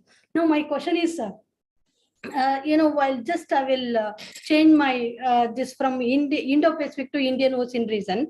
Under Sagar policy, all the countries are very interested in seeing how India implements its vision. Sagar vision is very important for India. We know, all of us, we know how important the Sagar project is to India. What will you say, sir? That is one. And second is, I'm very glad to say that Indian government, we are doing so much of, in connection with Atmanirbhar and from buyer to builder. And also, as foreign minister said, the once upon a time, the day was there, India used to look, or India used to depend on other opinion. But now every world, the whole major power like US and other major powers are looking at India's stand. But in this connection, sir, of course, under Atmanirbhar policy, from Pokhran to many missiles, and from journey we have since 98 to till today, we have a long journey. My question is it sufficient for India to become self-reliant from this war? And also, is it possible for India to overcome the maritime challenges and also China's interference in Indo-Pacific? Better to say domination of the China in Indo-Pacific region, sir. All right. Thank you, ma'am. Ma'am, second question first. I will just say that these things these events cannot result in sudden change of policy. These are highly specialized kind of equipment, and our national national security, while we talk of maritime security, depends on it. It is a great work in progress. Mr. Modi's dispensation has given a huge fillip to the Atmanirbharta campaign, to the extent of clearly saying that these 110 items shall not be purchased from 2021-22 and a cap to 25 onwards from outside. So it has to be a work in progress. But in the meanwhile, if the enemy knocks at our door, and if the enemy is not at our door, geopolitically we feel threatened to an extent where it is an emergency, we will have to depend on our trusted and sources of supply, whether it be Russia or America. I am hesitating because America, I would put the trust and America in two different silos. But then we'll have to depend on them. During Kargil war, South Africa was our biggest trusted supplier. Our ammunition for the before guns was finishing, and South Africa supplied. Well, don't mind the cost, just supply. So, ma'am, it's a work in progress. Atmanirbharta will have its due.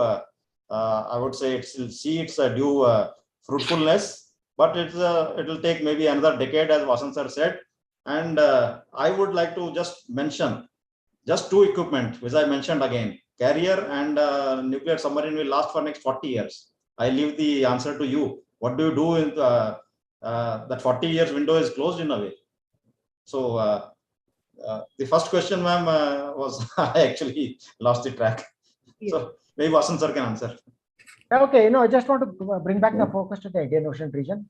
Thanks to Kamlesh for bringing, and also on one more point before I forget, which is Dr.Binod's questions from out of the box. They must be encouraged. So there is nothing that is within the box.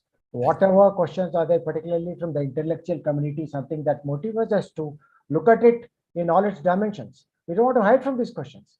Just one small intervention. It scares me, sir. That's all. No, it's all right. to think of China, Russia. Good. If we are scared, it's a good thing, so that we'll take adequate precautions. No, even in the, just to quote an example, even in the case of Ukraine-Russia standoff, please remember, none of the Western countries have joined Ukraine.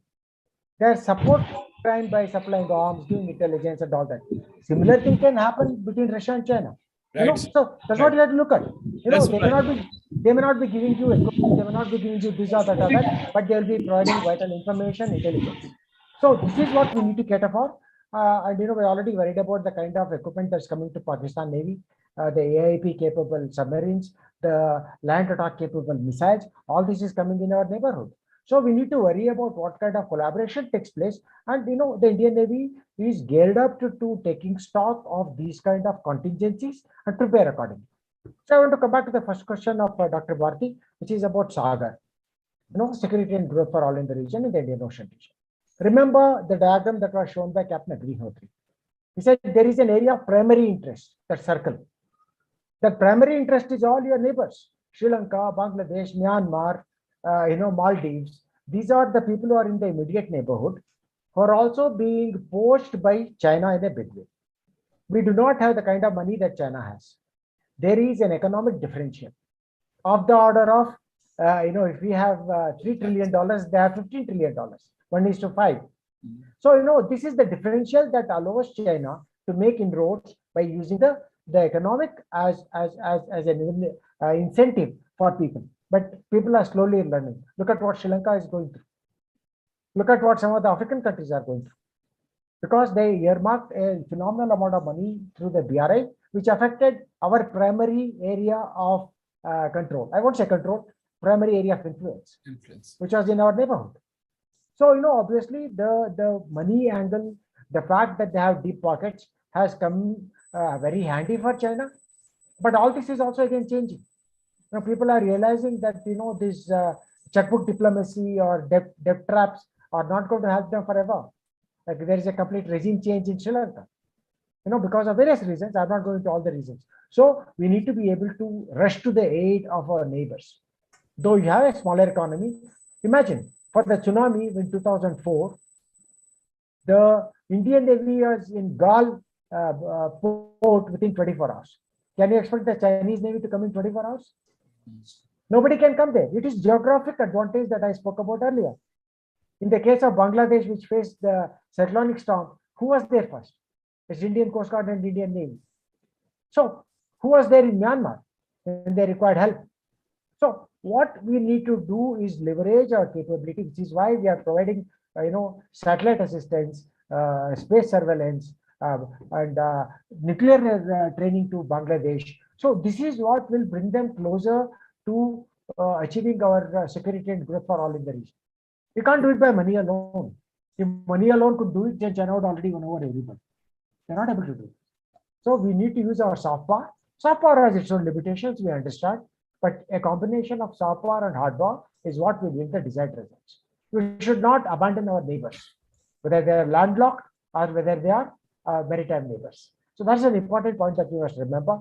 And I'm sure Sagar is, along with the blue economy credentials, will make these countries grow. Blue economy requires a phenomenal amount of help, technological help, material help, counseling, human skill development. All this is required, and which is why we are able to contribute. It's easy for Colombo to send a team to Chennai or Madurai than sending them all the way to Shanghai, which in any case has been blocked for the last 7 weeks. So these are some of the factors that we need to look at, and not say that China has got all the cards. They do not have all the cards. The biggest card that they do not have is the geographical advantage. They're cocooned. They're cocooned in the West Pacific. If they have to get out through the Straits of Malacca, it has to be under the watchful eyes of India. So we can neutralize them, we can intercept them, we can interdict them, we can destroy them using 542 islands which are there, if you have the will to do it. So let's not just throw up our hands and say, China has got everything. So we must be careful. Yes, along the reason why the Indian Army is getting a major chunk is 3,500 odd kilometers of unresolved border, and the Pakistan occupied Kashmir, the Aksai chain. All these are serious challenges. Any lack of attention to these areas will allow the Chinese to needle and nibble, which is what they've done.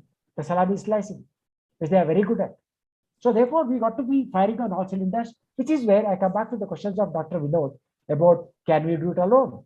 If the answer is no, you play a tactical alliance. You don't have to be aligned with USA. You're not signing a Soviet friendship treaty. We're not signing any kind of a friendship treaty. Limova, etc., only allows both parties to use each other's facility. It does not bind you to a NATO kind of an alliance. Whereas AUKUS would be binding alliance. We don't want to get into AUKUS.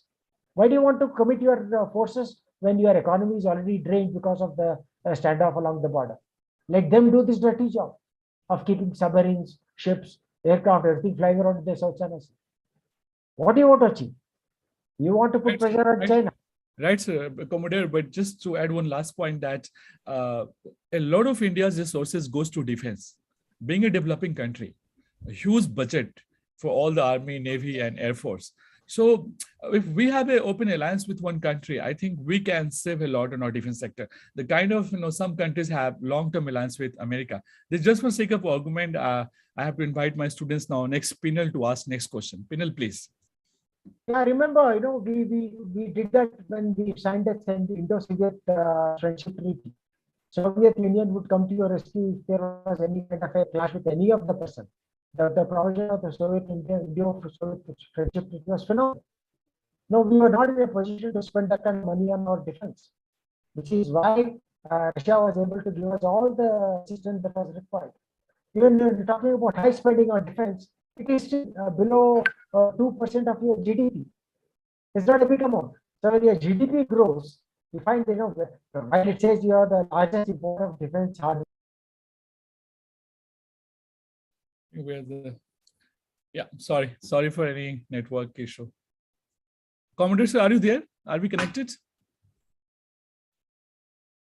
Vasan sir, are you there?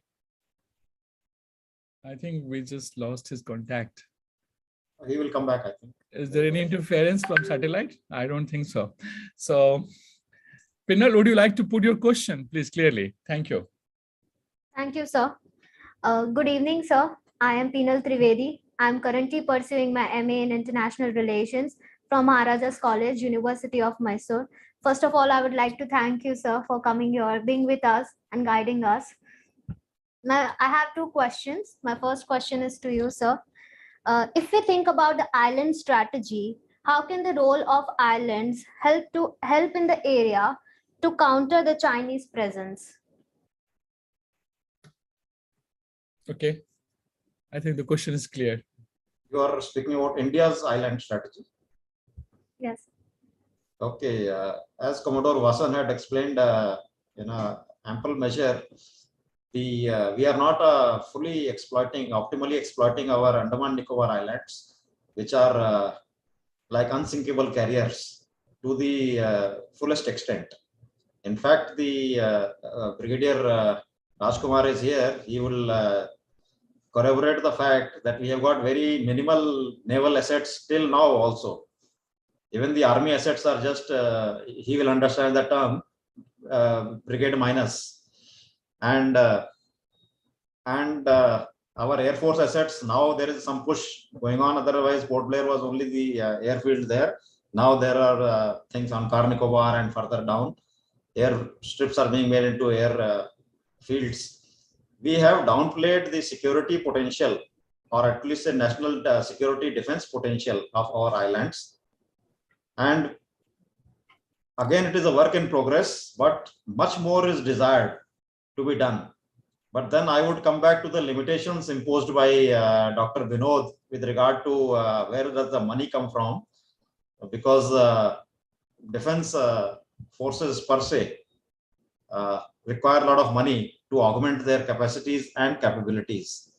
So there is a fine balance between what we would desire and what we can get on one side, and a fine balance between, on the geostrategic front, fine balance between we trying to grow to a certain level and not scaring our neighbors to the point that they feel, why is India suddenly taking so much interest in developing Andaman and Nicobar Command and its capabilities?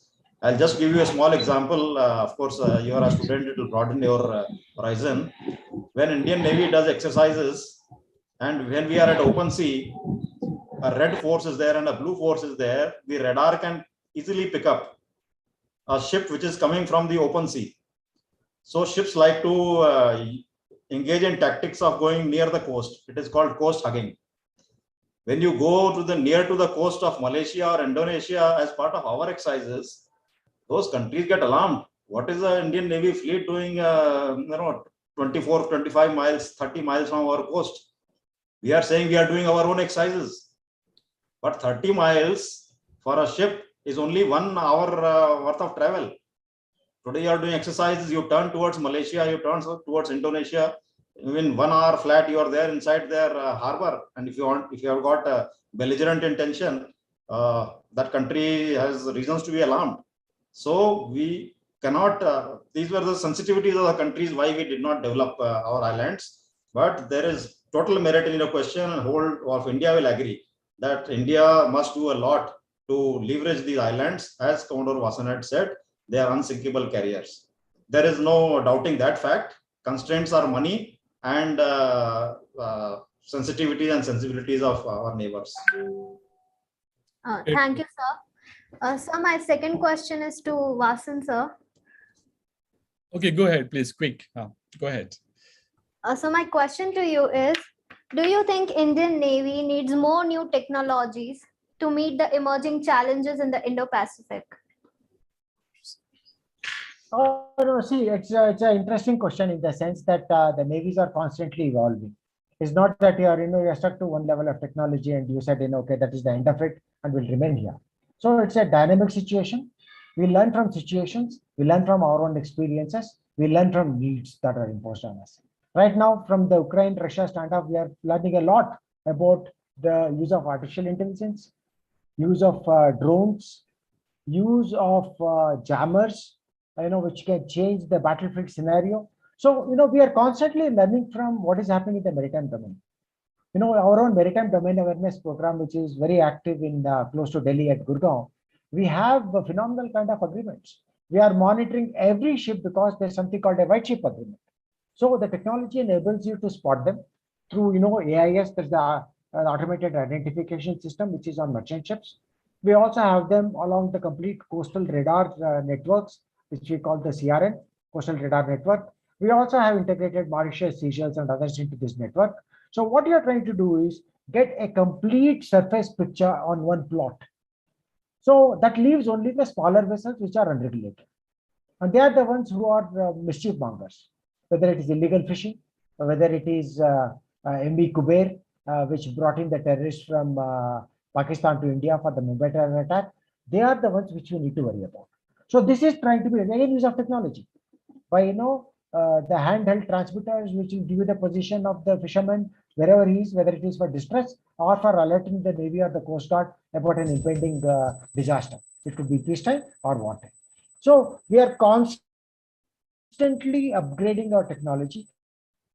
You look at a vessel which came out in 1972, and you look at a vessel which has been brought up by GRSC last year, the Visakhapatnam class.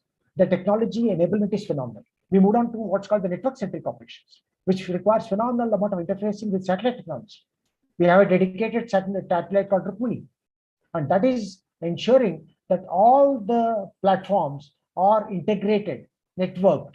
So a ship which is perhaps 100 miles away from you may not have any sensor, but all the data that he requires, because he's got better weapons, is provided through the network-centric operations, what we call NCO. So technology is not something that has been abandoned. It is constantly evaluated, upgraded. In fact, aircraft and ships go through what's called a midlife update. Right now, we have just read that Vikramaditya is coming out of a midlife update. Obviously, various sensors and all that which have been used would, based on the evaluation report, we keep very good log of what is happening. So based on the fatigue factor, based on the technology obsolescence, we bring in new technology. We change equipment, we discard equipment. So technology drives the way the navies function. And that it's important that you adopt front-edge technology and imbibe the essence of being a modern navy. That's the only way that you can be ahead of that challenge. Yes. Thank you, sir. The life of a naval commander is getting complicated, but with the help of technology, we can ensure that our Navy persons are safer day by day on the sea. And also, like India is trying something like to have its own GPS system. I don't have any update on that, but in next talk, we'll ask somebody, either Commodore, Vasan, or someone, to reflect how far we are close to our having our own GPS, because we totally depend upon the United States for that. Can I ask Batu to put your question directly? Are you ready, Batu? I think you can introduce yourself. You're from Afghanistan, right? Yes, sir. You don't have any Navy or sea issue, right? Please. So just you'll be talking on behalf of India. Thank you. Thank you so much, first of all, for your sharing your knowledge with us. This is Batur Arsalan from Afghanistan, a student at Department of International Relations, Maharaja's College, University of Mysore. I will be having two questions, sir. And my first question, why the Russia-Ukraine crisis could be harmful to India's interest in the Indo-Pacific, and how India can avoid that? Okay. And the next question? My next question, sir, as India and Russia deep strategic relationship with each other, what will be the impacts, whether it is diplomatically, politically, or economically, in the Indo-Pacific region, if India maintains or breaks it is neutrality, as India is under pressure to cut its tie and reduce the defense ties with Russia. Okay, Mr. Bhatt, the question has been answered, but I would like the speaker to repeat it once again. Thank you so much. The first or second question?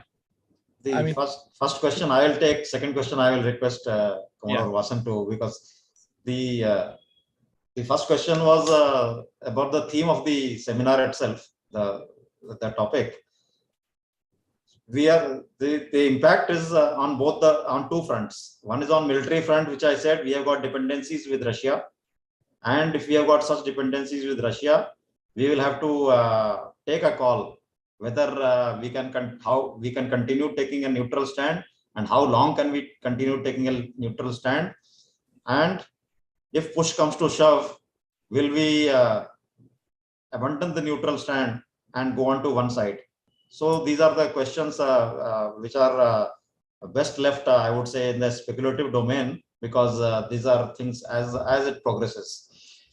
The economic aspect, already Commodore Vasan has said, our GDP will, like various other countries globally, will suffer to quite an extent because of rising prices of energy, and 85% of our energy resources are imported, even to the extent of 90%. I will leave it at that, and I just remember the slide I put on the Russian dependency. It will answer your question completely. Vasan sir. Thank you, and first of all, welcome to India, and hope you're having a good time in Mysore University and enjoying the weather of Mysore and the hospitality of Mysore University, which is famous for hospitality and knowledge. So, as far as the second question is concerned, in terms of India, Russia, what will happen? So remember, every action that's being taken by USA today is to wean you away from Russia. Why is that? Because they want their defense industry base to survive. They say, we will give you whatever Russia is giving. Come to us. So because it's all about the survivability of the defense industrial complex, which I mentioned earlier. Okay. So they're very keen that you move away. When we tried to get the Trump 400, there were serious objections. They said they will use CARTSA. This is basically imposing sanctions on a country if they feel threatened for whatever reasons. But they dare not do it. Or as it has come out, it's very clear that they also increase their share in the pie of weapon sales phenomenally, and so they would not like to kill the goose that lays the golden eggs. Both Russia and America are in the same. They think India is a golden goose; it's importing maximum, and so they must continue to import. So it is a question of wooing India to move away from, let's say, instead of S-400, I will give you something which is better, Patriot Mark 6, whatever. Or I'll give you submarines and nuclear technology which is better than Russia. So this is a game of competition to establish their own supremacy in arms sales and to be a major arms. Even energy production is the same. I think the External Affairs Minister made it very clear. He says the amount of oil that is bought by Europe in one day is not even bought by us in 1 month.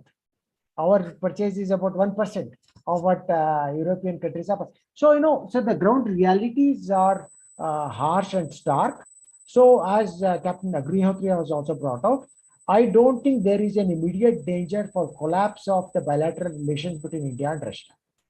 We'll continue to manage. So how long can we manage is a critical question which is being evaluated on a daily basis by the External Affairs Minister, along with the government of the day. They are not in a comfortable position. Nobody should be in this kind of a position where, every day you are coming under pressure, say, why are you not condemning Russia's action? So the best we have done so far is to abstain. But in the assessment of the West, it is not the best. So they say, no, you should openly come out and condemn. But I think this is where the External Affairs Minister obviously turned the tables on them and said, how many times have you condemned similar actions in Asia? How many times have you come when it affected Afghanistan? It took Afghanistan. So, I think it's a very imbalance that affects the international relations. So people are, constantly evaluating their options. And at the moment, the options that have been exercised by India to find this right balance, because we have to serve our own interest. Tomorrow, if China moves in, let's say 10 kilometers, are we in a position to stop without any of this equipment that we have with us? Can you go and fight with stones? We will. That's a different issue. But can we? Can we protect our interests? So unless it's only because of the equipment that we possess today. The P8I, which both Capt. Agnihotri and self mentioned, is a versatile equipment that we got from USA, based on a Boeing. It was flying along the LAC, providing vital information of radar emissions. So if you stop that, where will you get that intelligence from? From whom? So there is a capacity capability gap in terms of Indian armed forces, which has been unfortunately underlined, unfortunately bridged by using equipment which are not our own. Until you are able to make things on your own, you will not be able to come out of this quagmire. That's my assessment. Thank you. We really believe we are in the war room. The topics are very heating. Harshvardhan, what is your question, please? Very quick. We have just last two questions. Harshvardhan, are you there? Good evening, sir. I am so glad, sir, for giving this opportunity for asking question to you. Thank you, Bharati madam and Binod Singh sir for giving this opportunity. Sir, my question is related to Atmanirbhar policy. Sir, aim of the Atmanirbhar policy is to make India and its citizens independent and self-reliant in all the senses.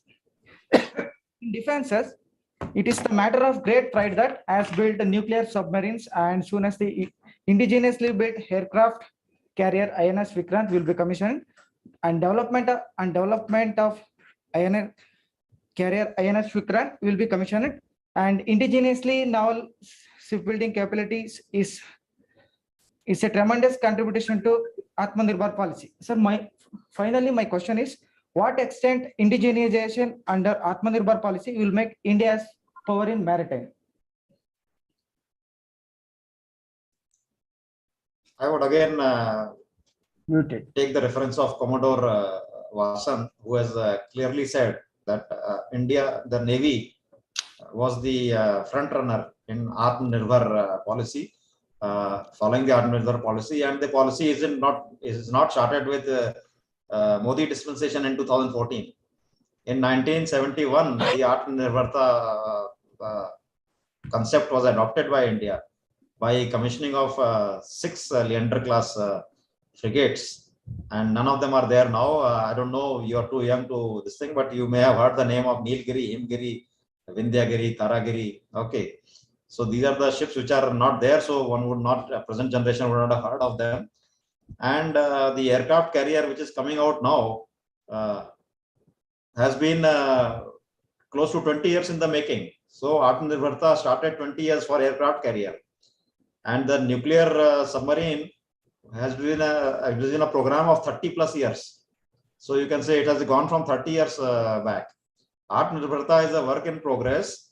We have started from a very low technological base, and tremendous amount of achievements have been done, but there is a lot more required to be done. In the meanwhile, the capacity and capability gap for emergent situation has to be met by the import of critical equipment. So Atmanirbharta is a very good concept, and we must aim for 100%. But there are realities in between.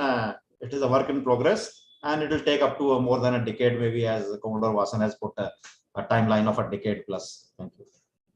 I would like to add just one more thing. While it did take a lot of time for us to commission we're not commissioned yet, but we carried out 4 sea trials of the IAC-1. The point is that the Cochin Shipyard Limited is on record to say that, we have achieved such proficiency today. If you place an order for the next carrier, we'll deliver it in 6 years. Because the complete procedures have now been streamlined. They know what are the kind of challenges that were there. When we wanted to build Vikrant, we did not even have our own steel. The steel specifications were obtained, and finally it is our steel that is on Vikrant. So obviously you see that there is the gap that was existing when they started building the carrier has been bridged. That is Atmanirbharta. If Cochin Shipyard today, proudly says, I can build the next carrier in 6 years, we have achieved a major percentage of your Atmanirbharta. Likewise, even all this nuclear submarine which is out there, Arihant took a lot of time, more than 30 years. But the next one, Arigat, came, the fallen was faster. Nobody's talking about it, but it's already ready. It's carried out its trials. The third one will also be ready in the next 2 years. So what I'm saying is the first initial steps are always awkward and difficult for any industry when you're trying to do it on your own. But we come along. So we are happy that we are moving forward. Thank you for the nice words, sir. It keeps our morale very high that we'll have our 2 aircrafts together.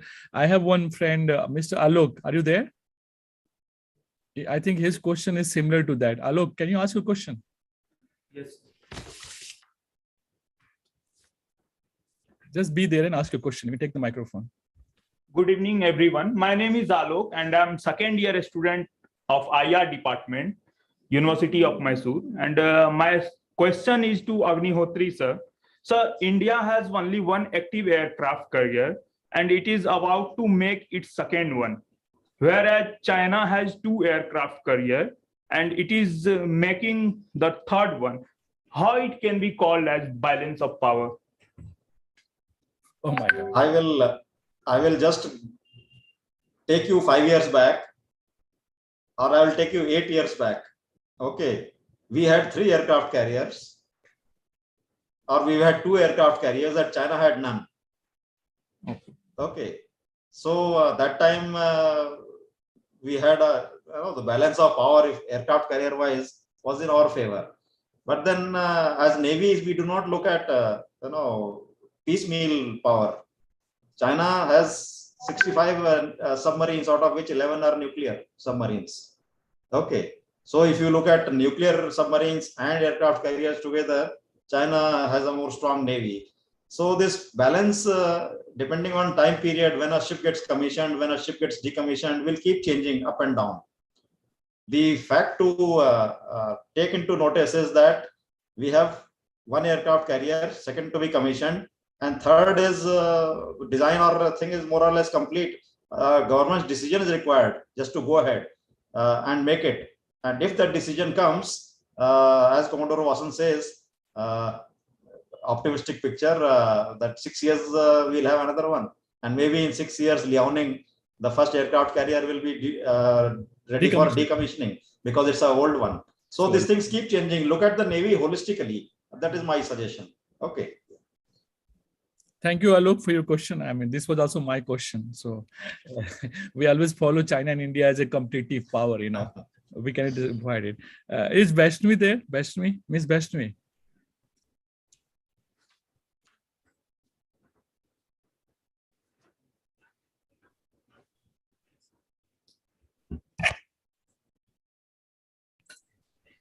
Good evening, sirs. Sir, my question is for both of you. India is a resident Indian Ocean power with distinct strategic advantages of a favorable maritime geography. In case the Russian-Ukraine war spills over to Indo-Pacific region, can India still afford to take a non-aligned stand by just condemning the invasion, or be forced to take a stand to go with Russia or be part of the Western world? Nice question. Can you see the slide? Yes, Right. sir. I fail to see from these are the 2 choke points how Russia-Ukraine conflict can spill over into the Indian Ocean region or the Indo-Pacific. Indo-Pacific is huge. I just showed you the first slide. Okay, so I see no scope for Russia-Ukraine conflict to spill over. What you can talk about is Russia-NATO conflict spilling over. If and when US and EU powers join or are forced to join because of some calamity. Here you see a ship burning. It is Moskva ship. I thought that was the inflection point.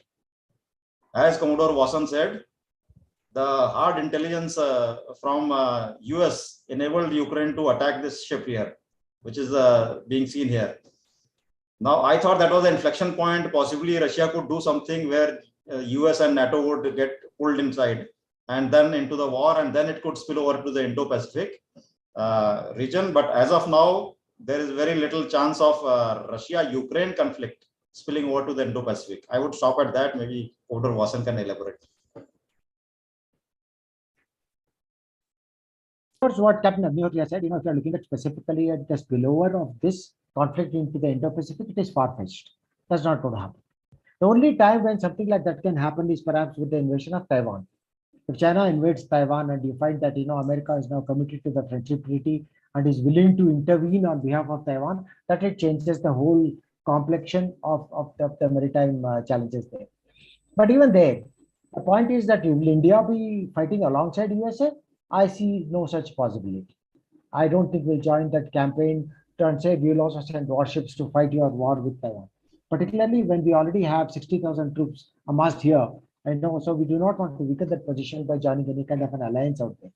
Therefore, the choice of joining the Quad and not the AUKUS is a good one, because let them fight the war. Let Australia, UK, USA, all those forces come and fight any war that they want. Also, numerically, with the point about what was brought out in the previous question, numerically, China may have more numbers. In fact, it has surpassed the numbers of USA. But it doesn't mean a thing. Qualitatively, we know they have to commit something like 30% of their forces to protecting their ill-acquired assets in South China Sea. So 30 to 40% are committed to protecting the first and second line of defense. The next up 60% cannot get out of the Malacca states. How will they come to Indian Ocean region? So, I think we got to be pragmatic in our assessment of numerical superiority. Numerical superiority means nothing when you look at the same thing that you mentioned in your question about the maritime geography, which favors us. It does not favor China. It's in a lake. Okay, vis-a-vis America, it may perhaps go off in the Pacific and fight their battles there. But in respect to the Indian Ocean region, it has a great disadvantage. And therefore, I always term it as a tyranny of distance in Indian Ocean region. They're bamboozled. It takes 10 days for them to come out of Shanghai and reach Indian Ocean region.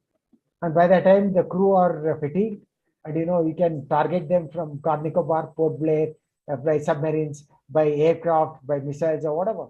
So I think never underestimate your enemy. Number one lesson. Number two lesson, never overestimate. Right. Both are equally valid. I wish this is the last line to close this session, but one of our students will be very disappointed if I don't give the chance to her. Her name is Shrestha. The last Shrestha and Chandan, both you finish your questions. We don't have much time. First Shrestha and then Chandan. Finish your question, then it will be answered together. So my question is, what are the major challenges India is facing in framing a credible maritime doctrine? Okay. Can you repeat that question? I couldn't hear it properly. What are the challenges India is facing is maritime strategy, next stage. Okay. Agnihotri, you can answer it. Chandan, what is your question if you can finish? So yes, so as much as we spoke about India, Russia, and China in Indo-Pacific, sir. So I'm curious about how UK and US also has a very strategic interest in the Indo-Pacific, sir, with UK having control over the British. So. Yeah, Agnihotri, you can answer and I'll add to it. One is on Indo-Pacific, one is on India's and maritime strategy. Next. If I got Shrestha's question correctly, she says, what are the challenges facing India in framing the maritime doctrine? Actually, maritime doctrine has already been framed in 2009. And while framing the doctrine, the challenges that India faced are already mentioned. One is, of course, the vagaries of the medium, that is the sea, the expanse of the seas, the various challenges with regard to the non-traditional threats. Traditional, we already know. Traditional threats are, to put it simply and straight away, is China and Pakistan. Okay. The non-traditional threats are quite vague and quite amorphous. So those are the challenges which India faced while writing a maritime doctrine. And it is there again in the open domain, 2009, just type it out, you will Google it, you will find it. So it is not that what challenges India is facing in making a doctrine already exists since 2009. Other question, Chandan's question, I will leave it to Commodre Vasan. Okay, on this question also, I just want to pitch in to say that, I don't know if we understood your question correctly. If you are talking about the challenges in complying with the maritime doctrine that we have issued, it's all related to another question which was brought up, which is technology changes. The technology is constantly changing and evolving. The means of warfare is changing, and therefore, to meet the objectives of your maritime doctrine, whether it is closer home or beyond your shores, then it will be driven by technology. So the adoption of technology is something that will challenge you in the maritime domain. And because some of the platforms like Capt and Agnihotri also brought out have a shelf life of 30 to 40 years. So unless you keep updating technology, unless you keep redefining your standard operating procedures, unless you keep rewriting your contingency plans, you will not be able to meet the objectives of maritime strategy or the maritime doctrine which have been published. So they will be binding and they don't change. The objectives remain same, to be able to contend with both traditional and non-traditional security. That's one. And therefore, if the means of warfare change, you also have to be in step with what is happening. What is the second question? Chandan asked the question that this India, Russia, and China, they're like in the Indo-Pacific. Why US and UK is so much eager to join Indo-Pacific? Okay. Well, it is all the loyalty to the crown. Remember, UK and Australia are both, they respect the crown and whatever. And this is the, I don't want to use the term white man's tirade, but the point is that, there is some kind of a confluence of the white man together. And there is this bonhomie that exists in the leaders. And, they wanted to actually come to the rescue of Australia. But please remember, it also had to do with business interests. When France was displaced, it was US that came in with nuclear technology. It's business commercial interests. So France was very upset that, their submarine orders were cancelled and it was America that was going to come in. It's not that you have the submarines tomorrow. They might get something on lease. So the confluence of interest there is to contain China. And it's also not just about rule-based order, but rule-based trade. There are multiple mechanisms of trade that are happening in the Pacific. The integration of the ASEAN, the code of conduct, the engagement with the RCEP. So all these factors are there, and therefore they do not want to lose out on an opportunity to be a relevant player in this area of happening. It's Indo-Pacific, there's a center of gravity of this century. And therefore you do not want to be out of place. In fact, you might even say that France has more credentials to be an Indo-Pacific power because of the territory that they hold. But remember, all these people colonized these areas. None of them were original owners. Okay, they all came here, colonized. There is the Portuguese, the Dutch, the British, the French. All of them came and colonized these areas, including India. So it's not that, they have a legitimate, way to come and say that I'm also a power over here. So we have to be aware of the dynamics, which is all about, which is why I said, it is survivability for the European countries, it's survivability for the West, which depends on conflicts around the world to sustain it. Some of them even have gone to the extent of they've solved in the open domain about the kind of mafias that are at work. The deep state, the word that is deep state is often used, and there is a wonderful book, if you read it, it will tell you that deep state is nothing but what is ahead of, what is in front of you, but what you cannot see. You cannot see what is in front of you. That is a deep state. So, so the dynamics are such that, these people would like to be relevant.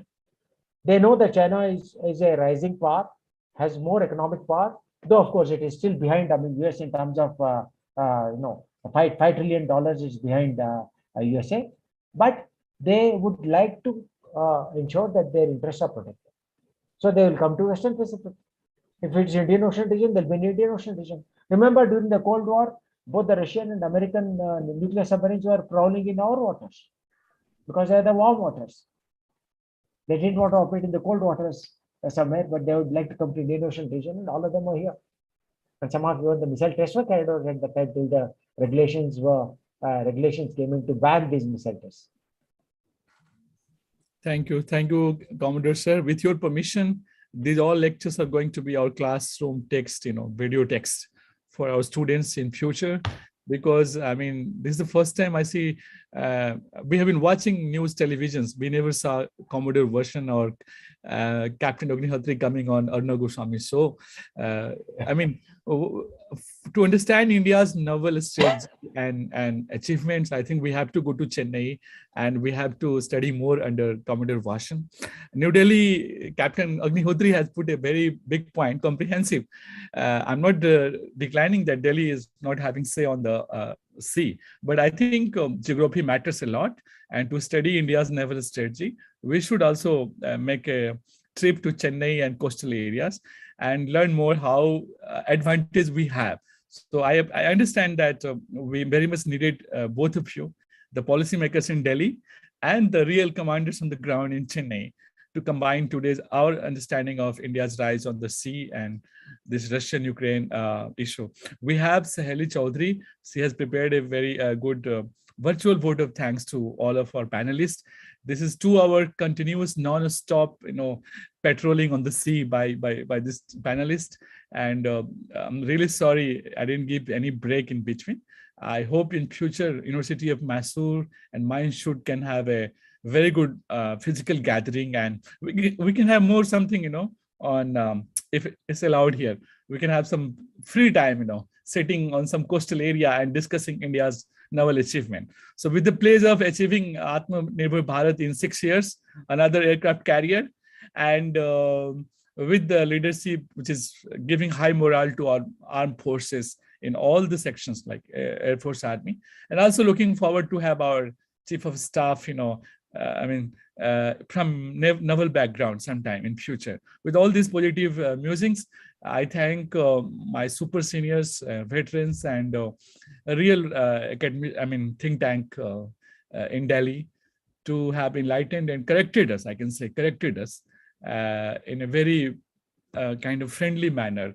So we thank you all, sir, for your very out-of-the-box guidance to us. And Saheli, would you please do the honor on behalf of my institute, University of Mysore, to say, convey from deep heart that thank you for serving our nation and thank you for your time today. We will be connected every time through social media and through our research papers. Thank you very much. Saheli, please. A very good evening to all.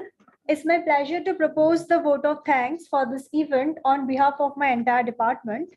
First and foremost, I thank Professor G. Hemant Kumar Sir, the Vice Chancellor of University of Mysore, and Professor Anita Bimla Braggs, the Principal of Maharaja College, for their constant support and encouragement. I take immense pleasure in extending my sincere thanks to our speaker, Captain of Indian Navy, Kamlesh K. Agnihotri, currently working as a senior fellow in National Maritime Foundation, who, despite of his busy schedule, has found time to grace this occasion. I also like to express my heartfelt thanks to our discussant, Commodore of Indian Navy, R.S. Vasan, currently working as the Regional Director of Chennai Chapter at National Maritime Foundation, for his very valuable contribution. We are really delighted to have both of you, sir. A very special thanks to Dr. Binod Singh, sir, Director of BRICS Institute, India, for his immense support and guidance. I would also like to thank Brigadier R. Rajkumar for joining us today. I also must give my gratitude to Dr.Bharati Hiremath, Head and Coordinator of International Relations Department, for giving us this opportunity. A special thanks to Dr. Chandranayaka Sir, Coordinator of IOE, for helping us. Last but not the least, I would like to thank the teaching faculty of our department, dignitaries, scholars, and students who have joined us today, and the people who work behind the scene, especially Manjunathan Sir, Renuka Hiremath, Vijay Kumar NC, Sandil, Shashank, Chandan, and of course, the students of International Relations Department for making this event a successful one. Before ending, I'm glad to announce that we are also going to organize another panel discussion next week. So I'm requesting all of you that you should join, or if you can join our next panel discussion. Once again, thank you very much, all of you, for your attention. Thank you. Thank you, Saheli, and sir, thank you for We express our gratitude, and the formalities will follow later whenever we meet, wherever we meet. We owe you a lot of gratitude from University of Mysore and also from BRICS Institute. So my senior colleague, Bharati Madam, would you like to close it, please? Yes, sir. Thank you, sir, for especially KK Agnihotri and Vasan, sir, and Brigadier Rajkumar and Binod, sir, from BRIC side. Sir, it is very glad to me to invite you physically to Mysore, University of Mysore. You will feel very, I hope you will feel very proud to see our Mysore. And also I will look into many more projects with you people, sir. I will be very happy to involve with your network. And also students, I hope students are enlightened and they enhanced their knowledge towards maritime issues. So many you made them to think about the maritime issues. Many more challenges we got to know today. Once again, from the Department of International Relations, on behalf of our department, I thank you people, once again, those who gathered here, sir. Heartily welcome to you, sir, to Mysore. Thank you, madam. Okay, sir. Thank you very much for the opportunity. Jai Hind. Jai Hind, sir. Shano Jai Varna. Hind. Shano Varna. Thank you, sir. Shall we leave now? Yes, sir. We are closing the session now officially. Okay. Thank you very much. Thank you. Thank you, Kamlesh. All the best. Sir, hope to see you in Chennai, sir. I believe a delegation is coming there next month. Yeah, I will meet them. Sir. Thank you. Right. Jai Hind. Jai Hind.